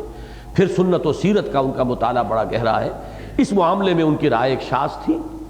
میرا گمان یہ تھا کہ کسی نہ کسی اور کی بھی ہوگی، ان تمام جو مکاتب اربعہ ہیں ہمارے فقہ کے، ان میں سے کسی کی اور رائے بھی ہو، تبھی تو اہل حدیث حضرات کی یہ رائے ہے۔ لیکن بعد میں مجھے معلوم ہوا کہ نہیں، یہ اہل حدیث حضرات یہ سند لیتے ہیں صرف امام ابن تیمیہ رحمہ اللہ کی رائے سے، باقی چاروں جو ہمارے مکاتب فقہ اہل سنت کے وہ متفق ہیں اس پر کہ 3 طلاقیں جو ہیں وہ اگر بیک وقت دی جائیں تو وہ 3 ہی شمار ہوں گی، اور وہ طلاق مغلظ ہو جائے گی کہ اب ان دونوں کے درمیان نہ رجوع کا کوئی امکان، نہ عدت میں رجوع، نہ عدت کے ختم ہونے کے بعد نکاح ثانی، جب تک کہ اس عورت کا نکاح کسی اور مرد سے نہ ہو، اور پھر وہ مرد بھی اپنی آزاد مرضی سے جب چاہے کبھی اگر طلاق دے دے تو پھر واپس رجوع کر سکیں گے، یہ سابقہ شوہر کے ساتھ اس عورت کا نکاح ہو سکے گا۔ اب اس پر لوگ روتے ہیں، چلاتے ہیں، وہ طرح طرح سے ادھر جا ادھر جا، اور اندیشہ یہ ہو جاتا تھا کہیں، چونکہ شیعہ مکتب فکر بھی یہی ہے، اور میرے علم میں بہت سے لوگ اسی بات پر شیعہ ہو گئے، بہت سے جو حنفی ہیں وہ پھر جا کر بہرحال یہ تو ہلکا معاملہ، اس لیے کہ اہل حدیث وہ تو اہل سنت ہی میں ان کا شمار ہے، وہ کوئی اہل تشیع میں سے تو نہیں ہے۔ کچھ لوگ جنہیں یہ معلوم نہیں ہوتا کہ وہ اہل سنت میں سے بھی ایک گروہ ہے کہ جو اس کے حق میں فتویٰ دے دیتا ہے، اگر ان کے علم میں ہے کہ ہمارا مسئلہ حل ہوتا ہے صرف اہل تشیع کے ہاں، تو شیعہ ہو گئے۔ کچھ لوگوں نے یہ ہے کہ فتوے لے لیے جا کر جو اہل حدیث علماء اور مفتی حضرات ہیں ان سے۔ تو میرا معاملہ کچھ عرصے تک یہ رہا کہ چونکہ میرا ذہن یہ تھا، لہٰذا میں کہتا رہا بھائی میری ذاتی رائے تو یہ ہے واقعتاً کہ 3 طلاقیں جو ہیں ایک وقت میں دی جائیں تو وہ ایک ہی طلاق شمار ہوں گی، لیکن یہ کہ میں اب اس کے بعد جب میں نے طے کیا اور میرے علم میں یہ بات آ گئی کہ یہ تو چاروں مکاتب فقہ کا متفقہ فیصلہ ہے، تو پھر میں نے طے کر لیا تھا کہ میں ذاتی رائے بھی کسی کے سامنے پیش نہیں کروں گا، اور میں نے اس کے بعد الحمدللہ کہ کسی کو ذاتی رائے نہیں دی، بہت ہی بلنٹلی میں کہتا رہا ہوں کہ نہیں، میرا اس معاملے کے اندر میں آپ کو نہ اپنی ذاتی رائے بتاؤں گا، نہ میرا کوئی فتویٰ، جائیے اور فتویٰ لیجئے، جس پر بھی آپ کا دل ٹھکتا ہو فتویٰ لے لیجئے۔ لیکن اب میری رائے جو بن چکی ہے وہ میں در حقیقت اس کی وضاحت کے لیے میں نے اتنا وقت آپ کا لیا ہے، وہ یہ ہے کہ پورا انشراح ہے مجھے اس پر کہ یہی حق ہے۔ البتہ اس کا جو دوسرا پہلو ہے بدقسمتی سے وہ ہمارے سامنے نہیں ہے، جس کی وجہ سے ساری کمپلیکیشن اور پیچیدگیاں پیدا ہوئی ہیں۔ وہ دوسرا پہلو یہ ہے کہ سزا تعزیر کے درجے میں معین کی جائے ان لوگوں کے لیے جو یہ حرکت کر بیٹھتے ہیں۔ جیسا کہ میں نے کہا تھا پچھلی مرتبہ، وہ آپ نے شاید اس کو ایک لطیفہ سا سمجھا، لیکن وہ بات میں پوری سنجیدگی سے عرض کر رہا ہوں کہ واقعتاً 5 سال کی سزا جو ہے قید بامشقت اس شخص کو دی جانی چاہیے کہ جو اس طریقے سے کتاب اللہ کے ساتھ کھیل کرتا ہے اور 3 طلاقیں بیک وقت دیتا ہے۔ پھر جیسا کہ میں نے عرض کیا تھا، پھر غصہ بھی سوچ سمجھ کے آئے گا آدمی کو، معلوم ہو کہ یہ قانون ہے اور اس میں کوئی رکاوٹ نہیں ہے، شریعت کے اندر تعزیر ہو سکتی ہے، جس کی نظیر ہمارے پاس موجود ہے کہ حضرت عمر رضی اللہ تعالی عنہ، جن کے بارے میں یہ مشہور ہے کہ انہوں نے اس کو سختی کے ساتھ نافذ کیا۔ حضور اپنی حیات طیبہ میں تو ایک نرمی برتتے تھے، اس آدمی کے اوپر آپ ڈال دیتے تھے کہ اچھا بھائی تم بتاؤ تمہاری نیت 3 کی تھی یا 1 کی تھی؟ اگر وہ کہتا تھا کہ جی نیت بھی 3 ہی کی تھی تو فرماتے تھے کہ اب معاملہ تمہارے ہاتھ سے نکل گیا، اب تو وہ طلاق واقع ہو گئی۔ لیکن اگر وہ کہتا جی نہیں میری تو نیت 1 ہی کی تھی تو پھر وہ 1 ہی شمار کر لیتے تھے۔ یہ نرمی حضور صلی اللہ علیہ وسلم نے برقرار رکھی، لیکن ظاہر بات ہے کہ اس کا پورا بوجھ جو ہے اس شخص کے اوپر جا رہا ہے۔ لیکن حضرت عمر نے یہ دیکھ کر کہ لوگ اس سے فائدہ اٹھا رہے ہیں، دیتے ہیں طلاقیں پورا روب جھاڑنے کے لیے، اور بیوی کو کے لیے تو گویا کہ وہ یعنی زمین و آسمان ایک ہو جاتے ہیں غریب کے لیے جب اس کو طلاق جو ہے مغلظ طلاق دے دی جائے، کیا کرے گی؟ لیکن یہ ہے کہ وہ کہتے ہیں کہ صاحب نیت ہماری 1 کی تھی۔ تو یہ چونکہ اب کھیل شروع ہو گیا تھا شریعت کے ساتھ، تو حضرت عمر نے گویا کہ اس کو پختہ فیصلہ کر لیا کہ اب جو چاہے وہ کہے، تم نے 3 طلاقیں دی تو 3 طلاقیں نافذ۔ اور چونکہ اہل سنت کے ہاں یہ اصول ہے، علیکم بسنتی وسنت الخلفاء الراشدین المہدیین، تمہارے ذمے ہے، لازم ہے تم پر میری بھی سنت اور میرے خلفاء راشدین مہدیین کی سنت۔ تو جو بھی فتوے ہیں یا جو بھی اجماع ہو گیا ہے دور خلافت راشدہ میں، وہ ہمارے لیے واجب الاتباع ہے۔ یہی معاملہ تراویح کا ہے جو اہل حدیث حضرات کی سمجھ میں نہیں آتا، اس پر اجماع ہو گیا تھا یہی وجہ ہے کہ اہل سنت کے چاروں مکاتب کے ہاں کم سے کم 20 رکعتیں ہیں، احناف کے ہاں 20 رکعتیں، حنابلہ کے ہاں 20 رکعتیں، شوافع کے ہاں 20 رکعتیں، البتہ مالکیہ کے ہاں کہیں 36 تک کی تعداد بھی ہے، 20 کی رائے بھی اور 36 کی بھی۔ لیکن چونکہ یہ اصل فیصلہ تھا، اجتہاد تھا حضرت عمر کا، انہوں نے نافذ کیا ہے، اور یہ حضرات اس کو تسلیم کرنے کے لیے تیار نہیں۔ یہ اصول ہے جس کی وجہ سے فرق واقع ہو جاتا ہے۔ اہل سنت کے ہاں اصول یہ ہے کہ جو اجتہادات خلفائے راشدین نے کیے، امت اس وقت ایک وحدت تھی، کوئی فرقے نہیں تھے، کوئی علیحدہ ملک نہیں تھے، پوری امت مسلمہ ایک وحدت تھی۔ اس کو جب قبول کر لیا گیا تو وہ اجماع ہے، اور وہ اجماع اب لازم ہے کہ اس کی پابندی کی جائے۔ اسی کے ضمن میں یہ معاملہ بھی آتا ہے کہ جو طلاق ثلاثہ کا ہے۔ لیکن جیسا کہ میں نے عرض کیا، یہ جس قدر تحدید اور تنبیہ آ رہی ہے، اس کو سامنے رکھتے ہوئے چونکہ چاروں مکاتب فقہ کا یہ اجماعی فیصلہ ہے، اسی کو اور اسی پر مجھے انشراح ہے کہ اب اس کو نافذ ہونا چاہیے۔ البتہ جو خرابیاں پیدا ہو رہی ہیں ان کا سد باب اس طور سے ہو سکتا ہے کہ اس کے ساتھ تعزیر ہو، جو 3 طلاقیں بیک وقت دیں انہیں کوئی سخت سزا دی جائے، تاکہ پھر لوگ جو ہیں وہ ہوش میں رہیں اور وہ اچھی طرح سوچ سمجھ کر کوئی اقدام کریں۔ واللہ اعلم۔ اب آخری آیت پر آئیے، اللہ الذی خلق 7 سماوات ومن الارض مثلہن، اللہ وہ ہے جس نے بنائے 7 آسمان اور زمین بھی ویسی ہی یا اتنی ہی، یہ میں بعد میں وضاحت کروں گا مثلہن سے مراد کیا ہے، یا تو اتنی ہی زمینیں ترجمہ ہوگا، یعنی جیسے 7 آسمان ہیں ویسے ہی 7 زمینیں، یا یہ کہ ویسی ہی زمین، یعنی زمین کے اندر بھی وہی 7 کا کہیں کوئی تصور موجود ہے، وہ میں بعد میں عرض کروں گا۔ یتنزل الامر بینہن، یہ اللہ کا امر نازل ہوتا ہے ان کے مابین۔ یہ 2 اصطلاحات تو میں نے پہلے بھی عرض کیا ہے کہ قرآن مجید کی بنیادی اصطلاحات میں سے ہیں خلق اور امر۔ سورہ اعراف میں فرمایا گیا الا لہ الخلق والامر،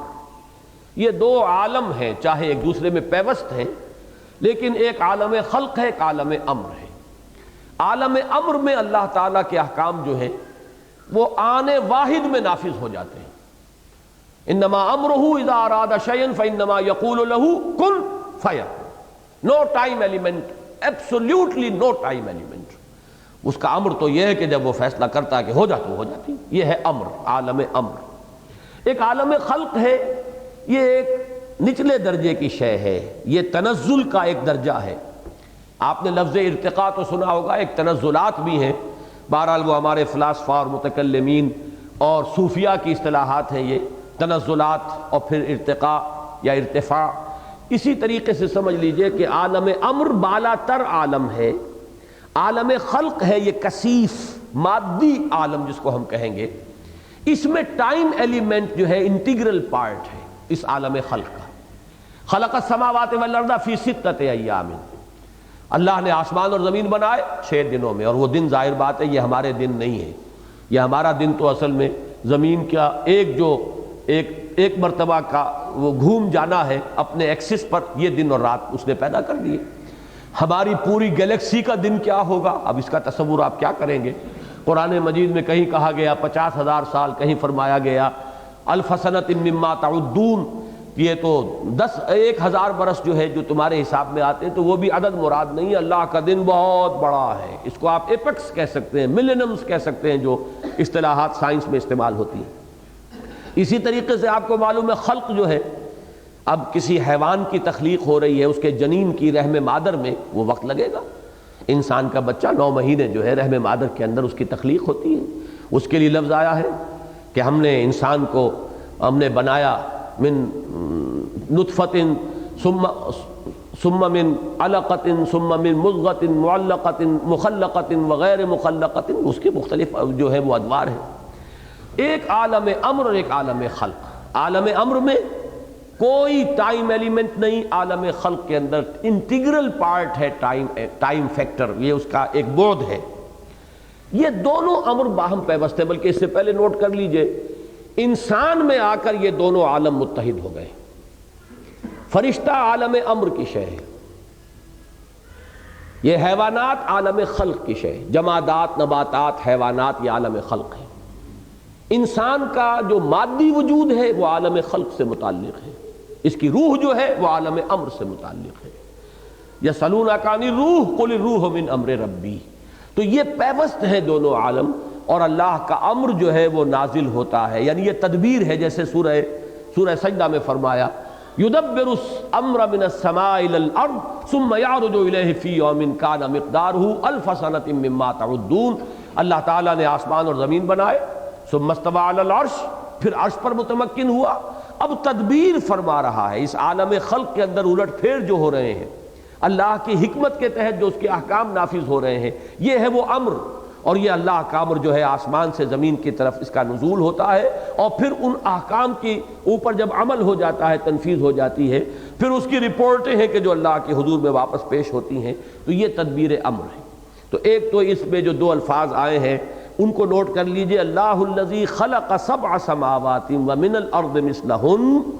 یتنزل الامر بینہن، یہ اللہ تعالیٰ کا عالم خلق ہے، اور اس میں سبع سماوات ہیں، اور زمین بھی ویسی ہی یا اتنی ہی، باقی جہاں تک اللہ کا امر ہے وہ ان سب کے مابین نزول کرتا رہتا ہے، اللہ کے احکام لے کر فرشتے اترتے ہیں اور ان کی تنفیذ ہوتی ہے۔ اللہ تعالیٰ کی بڑی طویل المیعاد اسکیمیں ہیں کہ جن کی تنفیذ جو ہے وہ فرشتوں کے ذریعے سے ہو رہی ہے۔ اب اس میں جو اصل مسئلہ ہے جس کے اعتبار سے میں نے کہا تھا کہ یہ مشکلات القرآن میں سے ہے، یہ جو زمین کے بارے میں فرمایا گیا من الارض مثلہن، یہ مثلیت جو ہے اصل میں دو اعتبارات سے ہو سکتی ہے۔ ایک تو یہ کہ جیسے یہ 7 آسمان ہے ویسے ہی یہ زمین بھی ہے، اور ایک یہ کہ اتنی ہی زمینیں بھی ہیں، جتنے یہ 7 آسمان ہیں اتنی ہی زمینیں بھی اللہ نے پیدا فرمائی ہیں۔ تو جیسی اور اتنی، یہ دونوں کو ذہن میں رکھیے کہ ایک ہے کیفیت کے اعتبار سے، ایک ہے کمیت کے اعتبار سے، مثل کے لفظ کا اطلاق دونوں پر ہو جائے گا۔ لہذا اس کے بارے میں اب ایک رائے تو یہ ہے، اور وہ رائے جو ہے بڑی شاذ رائے ہے، اور اس رائے کو ظاہر کرنے میں حضرت ابن عباس رضی اللہ تعالی عنہ بہت ریلیکٹنٹ رہے۔ ان سے جب اس آیت کے بارے میں پوچھا گیا تو انہوں نے کہا مجھے اندیشہ ہے کہ اگر میں اس آیت کا مفہوم تمہارے سامنے بیان کروں گا تو کہیں تم کافر نہ ہو جاؤ، یعنی چونکہ آیات متشابہات میں سے، اس کو نوٹ کیجئے کہ 7 سماوات تو قرآن مجید میں بہت مرتبہ آیا ہے، آج تک بھی ہمارے لیے یہ 7 سماوات بھی متشابہات میں شامل ہے۔ آج تک ہمیں نہیں معلوم، میں نے ہر جگہ جہاں بھی یہ لفظ آتا ہے اعتراف کیا ہے کہ آج تک انسان کا علم یہاں تک نہیں پہنچ پایا ہے کہ وہ 7 سماوات کے مفہوم کو سمجھ سکے، یہاں سوائے اس کے کہ ہمارا ایمان اور یقین جو ہے وہی ہمیں سہارا دے کہ یقیناً وقت آئے گا کہ یہ حقیقت منکشف ہوگی، وہ وقت آ کر رہے گا کہ یہ بات واضح ہو جائے گی کہ یہ حقیقت تھی جس کی طرف قرآن مجید نے اشارہ کیا۔ جیسے سورہ حامی و سجدہ کے آخر میں فرمایا سنوریہم آیاتنا فی الآفاق وفی انفسہم حتی یتبین لہم انہ الحق، کہ ہم ان قریب اپنی نشانیاں اور دکھائیں گے، زمین میں بھی، آفاق میں بھی، ان کی اپنی جانوں میں بھی، یہاں تک کہ یہ بات ان پر پوری طرح مبرہن ہو جائے گی، 2 اور 2 4 کی طرح ثابت ہو جائے گی، پوری طرح روشن ہو جائے گی کہ قرآن حق ہے، جو کچھ اس نے کہا حق ہے۔ بہت سی چیزیں ہیں کہ جو اس طریقے سے ثابت ہو گئی کہ قرآن مجید کی ان آیات متشابہات کا ایک زمانے تک ہم صحیح مفہوم معین نہیں کر سکے، لیکن سائنس جیسے جیسے آگے بڑھی معلوم ہوا بالکل صحیح بات یہی ہے جو قرآن نے کہی تھی، لیکن پہلے لوگ اس لیے نہیں سمجھ پائے کہ ابھی انسانی علم وہاں تک نہیں پہنچا تھا۔ ظاہر بات ہے ان چیزوں کو سمجھنے کے لیے جو انسان کا تجرباتی علم ہے، علم بالحواس، اس کو جہاں تک پہنچ جانا چاہیے تھا ابھی تک انسان وہاں نہیں پہنچا تھا۔ تو ابھی کچھ چیزیں ایسی باقی ہیں، اور یقیناً ہمارا ایمان ہے کہ جیسے ہمارا سائنس کے علم کا دائرہ آگے وہ مزید بڑھے گا اور ہم اور چیزیں جو ہے منکشف ہوں گی، آیات آفاقیہ کے بارے میں علم ہمارا مزید ترقی کرے گا، تو واضح ہو جائے گا کہ 7 سماوات صحیح الفاظ تھے کہ جس کا اطلاق اس حقیقت پر ہوتا ہے جو آج ہمیں معلوم ہوئی۔ بہرحال حاصل کیا ہے کہ اب تک بھی 7 سماوات بھی ہمارے لیے آیات متشابہات میں سے ہے۔ تو ظاہر بات ہے کہ وہ بات کہ جو اتنی مرتبہ قرآن میں آئی ابھی اس کی حقیقت کو ہم نہیں سمجھ پائے، تو من الارض مثلہن یہ تو آیا بھی ایک ہی مقام پر ہے، صرف ایک ہی جگہ ہے جہاں اس کا تذکرہ ہوا، تو اس کی حقیقت کا جاننا اور بیان کرنا جو ہے وہ کسی کے لیے ممکن نہیں۔ اب حضرت ابن عباس رضی اللہ تعالیٰ عنہ کا کوئی خیال ہوگا، یا ہم یہ بھی گمان کر سکتے ہیں کہ حضور صلی اللہ علیہ وسلم نے انہیں کہیں یہ بات بتائی ہو۔ گمان غالب یہی ہے کہ وہ اس قدر جو اہم بات جو ہے وہ صرف اپنی ایک کسی گمان پر یا اپنے کسی قیاس پر اعتماد کرتے ہوئے نہیں کہہ سکتے، لیکن چونکہ وہ حدیث مرفوع نہیں ہے، انہوں نے صراحت نہیں کی ہے کہ یہ بات حضور سے مجھے معلوم ہوئی، اس لیے ہمیں اس کے اندر اختلاف کی جو ہے وہ گنجائش ہمارے لیے باقی رہتی ہے۔ جیسے حروف مقطعات کے بارے میں نے بارہا عرض کیا ہے کہ حروف مقطعات کے بارے میں حضرت ابن عباس کے اقوال ہیں، الف لام میم ان اللہ اعلم۔ اب یہ انہوں نے کہا یہ در حقیقت ایک جملہ ہے، اس کا مخفف ہے الف لام میم۔ 3 الفاظ ہیں ان اللہ اعلم، پہلے لفظ کا پہلا حرف لے لیا، دوسرے جو لفظ ہے اس کا درمیانی حرف لے لیا، اور تیسرا جو لفظ ہے اس کا آخری حرف لے لیا۔ انا کا الف، اللہ کا لام، اعلم اس کا میم، ان اللہ اعلم الف لام میم۔ اب یہ خیال ہے، اسے امت نے قبول نہیں کیا، بیان ضرور کر دیا جاتا ہے کہ ان کی یہ رائے ہے الف لام را ان اللہ ارا، اب یہ ان کا خیال ہے، لیکن یہ کہ چونکہ انہوں نے مرفوعاً بیان نہیں کیا، اگر وہ فرماتے کہ حضور نے بتایا تو ظاہر بات ہے کہ ہمارے لیے بالکل قابل قبول ہوتی بات، لیکن وہ ان کا ایک ذاتی قیاس اور گمان ہے، اس لیے کوئی چاہے تو قبول کرے چاہے رد کر دے۔ اسی طرح کا معاملہ یہ ہے کہ اس آیت کے بارے میں ان سے پوچھا گیا تو انہوں نے کہا کہ مجھے اندیشہ ہے کہ اگر میں یہ بات تمہیں بتاؤں گا تو کہیں ایسا نہ ہو کہ تم لوگ کافر ہو جاؤ۔ لیکن یہ کہ بہرحال ایک روایت ہے جو ابن جریر رحمہ اللہ لائے ہیں اپنی تفسیر میں، ابن ابی حاتم جن کی مستدرک جو ہے حدیث کی مشہور کتاب ہے، اور امام بیہقی شعب الایمان اور کتاب الاسماء والصفات میں اس روایت کو لائے ہیں عن ابن عباس رضی اللہ تعالی عنہما۔ انہوں نے فرمایا کہ واقعتاً حقیقتاً جیسے 7 آسمان ہیں 7 ہی زمینیں ہیں، اور 7 سے اگر کبھی یہ کھلا کہ 7 کا معین عدد مراد نہیں تھا بلکہ یہ بھی کثرت کے اوپر دلالت کرنے والا تھا، تو گویا کہ اتنی ہی کثرت کے ساتھ زمینیں بھی ہیں، اور ان کے الفاظ یہ ہیں کہ فی کل ارض نبی کا نبیکم و آدم کا آدمکم و نوح کا نوح و ابراہیم کا ابراہیم و عیسیٰ کا عیسیٰ۔ ہر زمین میں جیسے تمہارے آدم تھے ایسے ہی آدم ہیں، جیسے تمہارے ابراہیم اور عیسیٰ اور موسیٰ تھے ایسے ہی ابراہیم اور عیسیٰ اور موسیٰ ہیں، اور جیسے تمہارے نبی ہیں حضرت محمد صلی اللہ علیہ وسلم ایسے ہی وہاں بھی ہیں۔ اب یہ بات ایسی ہے کہ جو عام آدمیوں کے لیے بھی ایک دفعہ چونکا دینے والی اور بالکل ایک ایسی نئی بات ہے کہ جس کا کہیں کوئی ذکر کسی مرفوع حدیث میں نہیں، جس کے کوئی ذکر جو ہے قرآن مجید میں دوسرے مقام پر نہیں۔ اب یہ حضرت عبداللہ ابن عباس رضی اللہ تعالی عنہما کی ایک رائے ہے۔ اس روایت کو ابن حجر نے فتح الباری میں اور ابن کثیر نے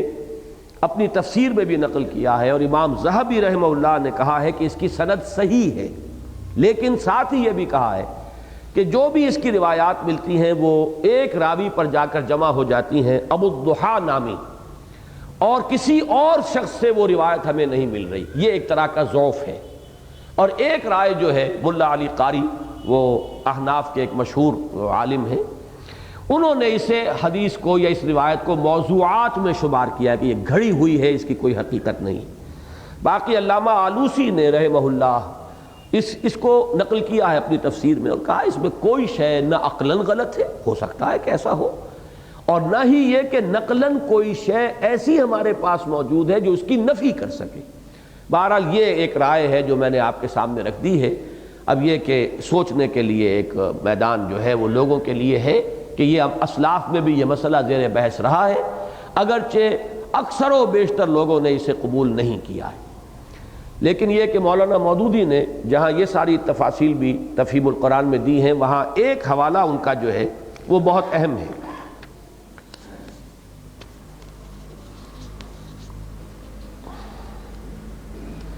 میں نے کہیں نوٹ تو کیا تھا، جی ہاں، انہوں نے حوالہ یہ دیا ہے کہ یہ نوٹ کر لیں، اکانومسٹ جو اخبار ہے لندن کا، اس کی 26 جولائی 69 کی ایک جو اشاعت تھی، اس میں جدید ایسٹرونومی کی اور ماہرین کی ایک رائے یہ آئی ہے کہ ہماری جو یہ کہکشاں ہے جس میں ہمارا یہ نظام شمسی ہے اور اس کے یہ سیارے ہیں، ان میں سے ایک زمین ہے، تو وہ در حقیقت کہکشاں جو ہے گیلیکسی، وہ تو بہت بڑی شے ہے۔ اس گیلیکسی میں 60 کروڑ سیارے ایسے موجود ہیں جس کے حالات بالکل وہی ہے جو زمین کے ہیں، یعنی وہی ٹیمپریچر، وہی اس کے زمین کا یا سوائل کا انداز، وہی اس کی کمپوزیشن، وہی وہ ہوا کا جو اس کے گرد ایک غلاف ہے، اور پھر اس فضا کے اندر وہی جو گیسز ہیں، گویا کہ بالکل وہ حالات جو ہمارے زمین کے ہیں، کہ جن کے ذریعے سے یہ جو بھی حیات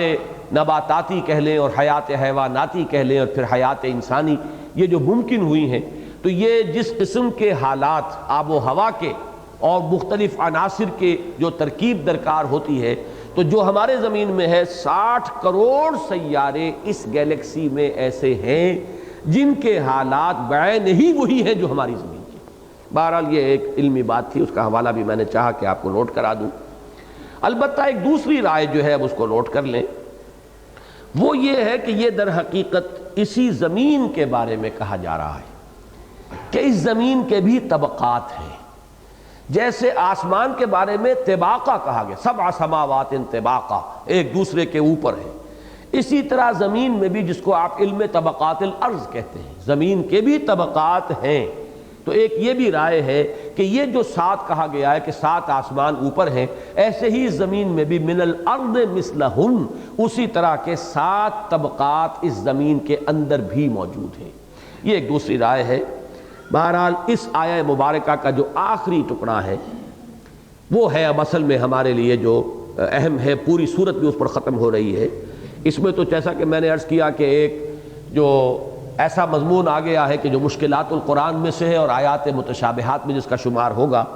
پوری آیت پڑھیے، اللہ الذی خلق 7 سماوات ومن الارض مثلہن یتنزل الامر بینہن۔ اب آیا وہ ٹکڑا، لِتَعْلَمُوا أَنَّ اللَّهَ عَلَىٰ كُلِّ شَيْءٍ قَدِيرٌ وَأَنَّ اللَّهَ قَدْ أَحَاطَ بِكُلِّ شَيْءٍ عِلْمًا، تاکہ تم جان لو، اور یہ جاننا جو ہے یہاں پہ مفہوم تام کے اندر بیان، تاکہ تم اچھی طرح جان لو، یہ بات تم پر پوری طرح منکشف ہو جائے۔ یہ لام عاقبت شمار ہوتا ہے گرامر میں، کسی شے کا نتیجہ یہ نکل رہا ہے۔ یہ حقائق تمہیں اس لیے بتائے جا رہے ہیں، اور جیسے جیسے تمہارا علم بڑھے گا یہ حقائق اور مبرہن ہوں گے اور روشن ہوں گے اور واضح ہوں گے۔ یہ سب کچھ کس لیے؟ جیسے کہ میں نے اس آیت مبارکہ کا حوالہ دیا کہ سنریہم آیاتنا فی الآفاق وفی انفسہم حتی یتبین لہم انہ الحق، ہم آیات اپنی دکھائیں گے انہیں آفاق میں بھی انفس میں بھی، یہاں تک کہ یہ بات بالکل منکشف ہو جائے گی بغیر کسی شک و شبے کے کہ یہ قرآن الحق ہے۔ اسی طرح یہ بات جو تمہیں بتائی جا رہی ہے اس کا جو فائدہ ہونا چاہیے تمہیں، اس کا جو نتیجہ نکلنا چاہیے تمہاری سوچ میں فکر میں، وہ کیا ہے؟ لِتَعْلَمُوا، تاکہ تم خوب جان لو، اس پر تمہارا یقین پختہ ہو جائے، اس پر تمہارا دل ٹھک جائے۔ کس چیز پر؟ اللہ کی 2 صفات پر، ان اللہ علی کل شیء قدیر، کہ اللہ تعالی ہر شے پر قادر ہے۔ اس کی تخلیق کی یہ وسعت، اس کی خلاقی کا یہ عالم، اس کا یہ نتیجہ نکلنا چاہیے۔ اس کی جو تفتیش اور تحقیقیں کرتے رہو، جتنی کرو گے یہ کائنات اور پھیلتی چلی جائے گی، تم کہیں اس کا سرا تلاش نہیں کر سکو گے۔ جیسے اگلا جب گروپ شروع ہوگا تو سورہ ملک میں آپ آیت پڑھیں گے کہ فرجع البصر کرتین ینقلب الیک البصر خاسئا وہو حسیر، دوڑاؤ اپنی نگاہیں دور دور تک، کہیں دیکھو ہماری اس تخلیق میں کوئی نقص ہے، کوئی عیب ہے، کوئی کمی ہے، کہیں کوئی خلا ہے، کوئی رخنا ہے۔ بار بار جو ہے اپنی نگاہیں دوڑاؤ، تمہاری نگاہیں تھک ہار کر لوٹ آئیں گی، تمہیں ہماری اس تخلیق کے اندر کہیں کوئی عیب یا کہیں کوتاہی، کوئی نقص نظر نہیں آئے گا۔ اسی طرح فرمایا کہ جتنا چاہو بڑھتے چلے جاؤ علم میں، اور ہم نے تمہیں استعداد دی ہے، لیکن اس سے تمہارے اس یقین کے اندر جو ہے اضافہ ہوگا ان اللہ علی کل شیء قدیر، کہ اللہ تعالی ہر چیز پر قادر ہے۔ کوئی شے اس کی قدرت سے باہر نہیں، کوئی کام اس کی قوت سے ایسا نہیں ہے کہ جو اس کو عاجز کر دے اور اس کے وہ کرنے پر قادر نہ ہو۔ وَأَنَّ اللَّهَ قَدْ أَحَاطَ بِكُلِّ شَيْءٍ عِلْمًا، اور دوسری بات کہ جو اس کائنات کے مشاہدے سے تم پر منکشف ہو جانی چاہیے، جس پر تمہارا گہرا یقین و اذعان قائم ہو جانا چاہیے وہ یہ ہے کہ اللہ تعالیٰ نے ہر شے کا احاطہ کیا ہوا ہے علم کے اعتبار سے، یعنی کوئی شے اللہ کے علم سے باہر نہیں، کوئی شے اللہ کی قدرت سے باہر نہیں۔ اب اس کو کبھی یوں کہتے ہیں واللہ علی کل شیء قدیر واللہ بکل شیء علیم۔ اب یہاں نوٹ کیجئے، میں نے سورہ حدید کے آغاز میں بھی عرض کیا تھا کہ اللہ تعالیٰ کی یہی دو صفات ہیں جن پر سب سے زیادہ زور قرآن مجید میں دیا گیا ہے، اللہ کی قدرت اور اللہ تعالیٰ کا علم کامل۔ وہ ہر شے پر قادر ہے، ہر شے کا علم رکھتا ہے۔ اس کی وجہ کیا ہے؟ ایک تو یہ کہ بہت سے اللہ کے اسماء جو ہیں وہ در حقیقت انہی دو صفات کی شرح پر ہیں۔ اللہ کے بہت سے نام ہیں، آپ کو الرافع، الخافض، المعز، المذل، القابض، الباسط، یہ تمام الفاظ کیا ہیں؟ اللہ ہی ہے جس کو چاہتا ہے اٹھا دیتا ہے، جس کو چاہتا ہے گرا دیتا ہے، کھولنے والا، تنگ کر دینے والا، اٹھانے والا، گرانے والا، عزت دینے والا، ذلت۔ اب یہ بہت سے نام ہیں، آپ کو جوڑوں میں ملیں گے، یہ سب در حقیقت شرح ہے القادر کی۔ اللہ تعالیٰ قدرت رکھتا ہے ہر شے کے اوپر۔ اسی طرح اللہ خبیر ہے، اللہ سمیع ہے، اللہ بصیر ہے، یہ تمام چیزیں جو ہے لطیف ہے، یہ تمام کیا ہے؟ اللہ کے علم کامل کی شرح ہے۔ تو اول تو آپ یہ کہہ سکتے ہیں کہ یہ دونوں صفات جو ہیں بڑی بنیادی صفات ہیں کہ بہت سے دوسری صفات اور بہت سے اسماء جو ہیں اللہ تعالیٰ کے وہ در حقیقت انہی دو صفات کی شرح پر مبنی ہے اور مشتمل ہے۔ دوسری بات جو ہے اہم تر وہ یہ ہے کہ ان دونوں صفات کا تعلق ہے ایمان بالمعاد کے ساتھ۔ دو وسوسے ہیں جو شیطان انسانی ذہن کے اندر ڈالتا ہے، اور وہ دونوں وہ ہیں کہ جن سے آخرت پر ایمان کی جڑ کٹ جاتی ہے۔ ایک تو یہ کہ کیسے ہوگا بعث بعد الموت، ہم گل سڑ جائیں گے، اذا کنا عظاما ورفاتا، اذا کنا عظاما نخرا، اذا متنا وکنا ترابا ذلک رجع بعید۔ یہ کیسے ہوگا؟ ہو نہیں سکتا، ہڈیاں بھی گل سڑ جائیں گی۔ اور جیسے کہ میں نے بارہا کہا ہے کہ آج کا ایک نوجوان کہے گا مزید اس کے اندر نمک مرچ لگا کر کہ ہمارے تو ایٹمز بھی تحلیل ہو جائیں گے اور اس کے نیوٹرونز اور پروٹونز بھی نہ معلوم کن چیزوں میں شامل ہو چکے ہوں گے اور دوسرے حیوانات میں آ جائیں گے اور پھر کوئی اور کسی انسان کے جسم میں پہنچ جائیں گے۔ کیسے جمع ہوگا؟ یہ کیسے ہو سکتا ہے؟ یہ سوال جو آتا ہے، واقعہ یہ ہے کہ آدمی جو ہے اس کے اوپر چونکہ اس کے اپنے ذہن کی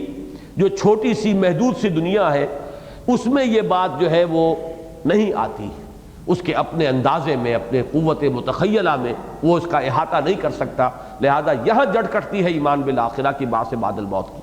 اب قرآن مجید جس انداز میں اسے کہتا ہے، سورہ تغابن میں آپ دیکھا ہے اذعان اور یقین کے ساتھ، زعم الذین کفروا ان لن یبعثوا قل بلی وربی لتبعثن ثم لتنبؤن بما عملتم۔ کہیں فرمایا جاتا ہے دلیل کے انداز میں کہ غور کرو، جیسے سورہ قیامہ کے آخر میں فرمایا گیا ہے الم یکن نطفۃ من منی یمنی ثم کان علقۃ فخلق فسوى فجعل منه الزوجین الذکر والانثى الیس ذلک بقادر علی ان یحیی الموتى۔ ہوش تو کرو، کیا تھے تم سوائے گندے پانی کی بوند کے؟ پھر تمہارا لوتھڑا بناؤ، پھر تم رحم مادر میں رہے اور پھر انہی میں سے کسی کو مرد بنا دیا، کسی کو عورت بنا دیا، کسی کو سقراط اور بقراط بنا دیا، کسی کو کچھ بنا دیا۔ تو وہ قادر، وہ خلاق ہستی جو ہے، کیا اس پر قادر نہیں ہوگی کہ تمہیں مرنے کے بعد زندہ کر سکے؟ تو دلائل بھی ہیں، شواہد بھی ہیں، لیکن یہ ہے کہ نتیجہ کیا نکلتا ہے کہ انسان کے ذہن میں یہ بات بیٹھ جائے یقین کے ساتھ کہ اللہ ہر شے پر قادر، کوئی شے اس کی قدرت سے بعید نہیں۔ اس کے لیے سب سے بڑی دلیل یہ کائنات ہے۔ دیکھو آسمانوں اور زمین کی وسعتیں، یہ تخلیق، اپنی تخلیق پر غور کرو کہ ایک گندے پانی کی بوند سے کیا بنا دیا، اس کائنات کی تخلیق پر غور کرو تو تم پر ایک حقیقت منکشف ہو جانی چاہیے۔ یہ دوسری بات ہے کہ اس دور میں منکشف نہیں ہوتی، وہ سائنس سے اللہ کے تصور کو جب جدا کر دیا گیا، رینائسنس جو ہوا، اور اس رینائسنس میں یورپ میں ابتدا ہی سے مذہب کی دشمنی شامل ہو گئی، جو شدید رد عمل تھا، پاپائیت کا جو انتہائی ایک مستبد اور استبدادی نظام جو دنیا میں قائم تھا یورپ میں اس وقت، اس کے خلاف رد عمل اتنا شدید ہوا۔ جب انسان ذرا جاگا اور ہوش میں آیا اور اس نے آنکھ کھولی اور آزادی جو ہے اس نے اختیار کی، تو اس نے مذہب کو اٹھا کر پھینک دیا، ریجیکٹ کر دیا، اس کی ہر شے کو ریجیکٹ کیا ہے۔ لہذا سائنس اس ماحول میں جب پروان چڑھی تو وہ اس کی شان یہ ہے جو علامہ اقبال نے انتہائی خوبصورتی سے ایک شعر میں بیان کی ہے. یہ سائنس کا جو علم ہے اس وقت کا، اس کے بارے میں صحیح ترین ہے تعبیر جو کی ہے کہ عشق کی تیغ جگر دار اڑا لی کس نے، علم کے ہاتھ میں خالی ہے میان اے ساقی. یہ میان ہے، تلوار نکل گئی، میان تو ہے. یہ سارا علم جو ہے اس میں اگر اللہ تعالیٰ کی معرفت بھی شامل رہتی، ایمان بھی شامل رہتا، تو یہی علم جو ہے یہ تو بہت بڑی تلوار تھی، اس کے اندر بڑی صلاحیت تھی، اس سے یقین پیدا ہونا چاہیے تھا، اس سے اللہ تعالیٰ کی معرفت اور بڑھتی چلی جاتی، اللہ کی صفات کا یقین اور گہرا ہوتا چلا جاتا. نتیجہ یہ ہوتا کہ وہ صورت پیدا ہو جاتی جو قرآن مجید میں فرمائی کہ انما یخشی اللہ من عبادہ العلماء. اصل خشیت تو اللہ کے انہی بندوں کے دلوں میں ہوتی ہے جو صاحب علم ہوتے ہیں، جنہیں اندازہ ہو اس کائنات کی وسعت کیا ہے. وہ سمجھے گا نا اللہ کی قدرت کا کیا ٹھکانہ ہے، بشرطے کہ اللہ کو مانتا ہو. ایک شخص اللہ کو مانتا ہے، اس کا اپنا ذہن چھوٹا سا ہے، وہ اس کائنات کو بھی سمجھتا ہے کہ شاید 200-400 میل کے اندر ہے اور اس کے سوا کچھ نہیں. تو ظاہر بات ہے اسی کے حوالے سے اللہ کی خلاقی اور اللہ کی قدرت کا ریشو پروپورشن اس کے ذہن میں قائم ہوگا. لیکن جو شخص اللہ کو مانتا ہو اور پھر اس کے سامنے جو ہے یہ خلا کی پہنائیاں آئیں اور وہ فاصلے اس کے سامنے آئیں کہ جن کا واقعہ یہ ہے کہ ہمارے نیومیریکلز ختم ہو گئے اور لائٹ ایئرز آپ نے ایجاد کیے، اور پھر millions and millions and billions and billions and trillions of light years کے فاصلے جب آتے ہیں تو اس آدمی پر منکشف ہوگا لِتَعْلَمُوا أَنَّ اللَّهَ عَلَىٰ كُلِّ شَيْءٍ قَدِيرٌ. لیکن یہ نتیجہ کب آئے گا؟ جبکہ وہ بنیادی پونجی ایمان باللہ کی موجود ہو. وہ اگر ہوگا، زمین ہی نہیں ہے تو کاشت کہاں کریں گے، وہ زمین ہی نہیں ہے تو فصل کہاں آپ جو ہے اس کو حاصل کر سکیں گے. ایمان باللہ کی زمین ہو اور پھر یہ وسعتیں جو ہیں ان معلومات کی انسان کے سامنے آئیں گی، تو پھر اللہ تعالیٰ کی صفات کا بھی جو اب تصور اس کا ہوگا، وہ اس بیچارے عام دیہاتی یا عام ایک شخص کے جس کو اندازہ ہی نہیں ہے اس کائنات کی وسعتوں کا، وہ اس کے ذہن میں وہ بات اس درجے میں نہیں آ سکتی. تو فرمایا اللہ الذی خلق 7 سماوات ومن الارض مثلہن یتنزل الامر بینہن لتعلموا ان اللہ علی کل شیء قدیر وان اللہ قد احاط بکل شیء علما. اور دوسری صفت ہے علم. اس کے بارے میں جیسے کہ میں نے پہلے بھی عرض کیا تھا سورہ حدید کے اس درس کے دوران بھی کہ وسوسہ یہ آتا ہے کہ ہر شے کہاں اللہ کے علم میں ہوگی. اور بہت سے فلاسفہ کا مسلک بھی یہی ہے، جو ارسطو کے پیروکار ہیں جن کو مشائین کہتے ہیں، ان کی رائے یہی ہے کہ اللہ تعالیٰ، اللہ کو تو وہ مانتے ہیں لیکن اللہ کے علم کے بارے میں بڑی عجیب بات ان کے قول میں ہے، ان کی رائے ہے کہ اللہ صرف کلیات سے واقف ہے، کلیات کا علم رکھتا ہے، جزیات کا علم نہیں رکھتا. اب اگر بڑے بڑے فلسفی جو ہے اس چکر میں ہوں تو عام آدمی کے تو بیچارے کے دل میں جو ہے وہ شیطان اس کے کان میں جو ہے وہ پھونک ماری دے گا، دل میں وسوسہ ڈالا کہاں اللہ تعالیٰ کو ہر چیز کا علم ہے، میں اب کہاں بیٹھا ہوں اس کائنات میں، میری کیا حیثیت ہے، اور میں بند کمرے میں بیٹھا ہوا کوئی کام کر رہا ہوں، کہاں اللہ کے علم میں ہوگا. فلاسفہ جو ہے وہ اسے کہتے ہیں بڑے عالمانہ اور فلسفیانہ انداز میں، اللہ کو کہاں ان چیزوں سے دلچسپی ہے، اللہ تو اپنی ذات اور اپنی شان میں مگن ہے، کل یوم ہوا فی شان. اس کے لیے اتنی چیزیں اور ہیں دلچسپی کی کہ کیا وہ یہ دیکھے گا کہ فلاں شخص کیا کر رہا ہے اور فلاں کا کیا عمل ہے اور فلاں نے کیا حرکت کی اور فلاں نے کیا زبان سے نکالا ہے. یہ چیزیں جو ہیں یہ تمہارے اپنے ذہن کے اندر ہے کہیں یہ بات، یا یہ کہ بہت کہیں گے یہ صرف انسان کو ٹھیک رکھنے کے لیے یہ ڈراوے دے دیے گئے ہیں ذرا تاکہ وہ اس کا طرز عمل صحیح رہے. تو مختلف پیمانوں سے اور مختلف اندازوں سے، مختلف راستوں سے، مختلف گوشوں سے یہ وسوسے آتے ہیں. انسان کو تیر کی طرح سیدھا رکھنے والی بات یہ ہے کہ اسے یقین رہے کہ اللہ ہر شے کا علم رکھتا ہے. یہی وجہ ہے کہ جو آیت نمبر 4 تھی سورہ تغابن کی، میں نے آپ کو بتایا تھا کہ 3 مختلف اسلوبوں میں ایک ہی بات کہی گئی اور تینوں میں سے ہر ایک جو ہے اپنی جگہ پر کامل ہے. یعلم ما فی السماوات والارض، جانتا ہے جو کچھ کہ ہے آسمانوں میں اور زمین میں. وَيَعْلَمُ مَا تُسِرُّونَ وَمَا تُعْلِنُونَ، وہ جانتا ہے جو کچھ کہ تم چھپاتے ہو اپنے اندر اور جو کچھ کہ تم ظاہر کرتے ہو، یا جو کچھ تم چھپا کر کرتے ہو اور جو کچھ تم ظاہر کر کے کرتے ہو، اعلانیہ کرتے ہو. وَهُوَ عَلِيمٌ بِذَاتِ الصُّدُورِ، اور وہ تو تمہارے سینے کے اندر جو چیزیں چھپی ہوئی ہیں جن کا تمہیں خود بھی شعور نہیں ہے، تمہارے تحت الشعور میں جو بھی طوفان اٹھ رہے ہیں اندر، وہ بھی اللہ کے علم میں ہے، جو خود تمہارے اپنے علم میں نہیں۔ انسان کو خود شعور نہیں ہوتا کہ میرے تحت شعور میں کیا ہے، اللہ کے علم میں وہ بھی ہے۔ تو یہ ہے اصل میں وَأَنَّ اللَّهَ قَدْ أَحَاطَ بِكُلِّ شَيْءٍ عِلْمًا، اللہ تعالیٰ نے تو ہر شے کا احاطہ کیا ہوا ہے علم کے اعتبار سے، یعنی کوئی شے اللہ کے علم سے باہر نہیں ہے۔ اس آیت مبارکہ پر یہ سورہ مبارکہ ختم ہوتی ہے۔ اب انشاءاللہ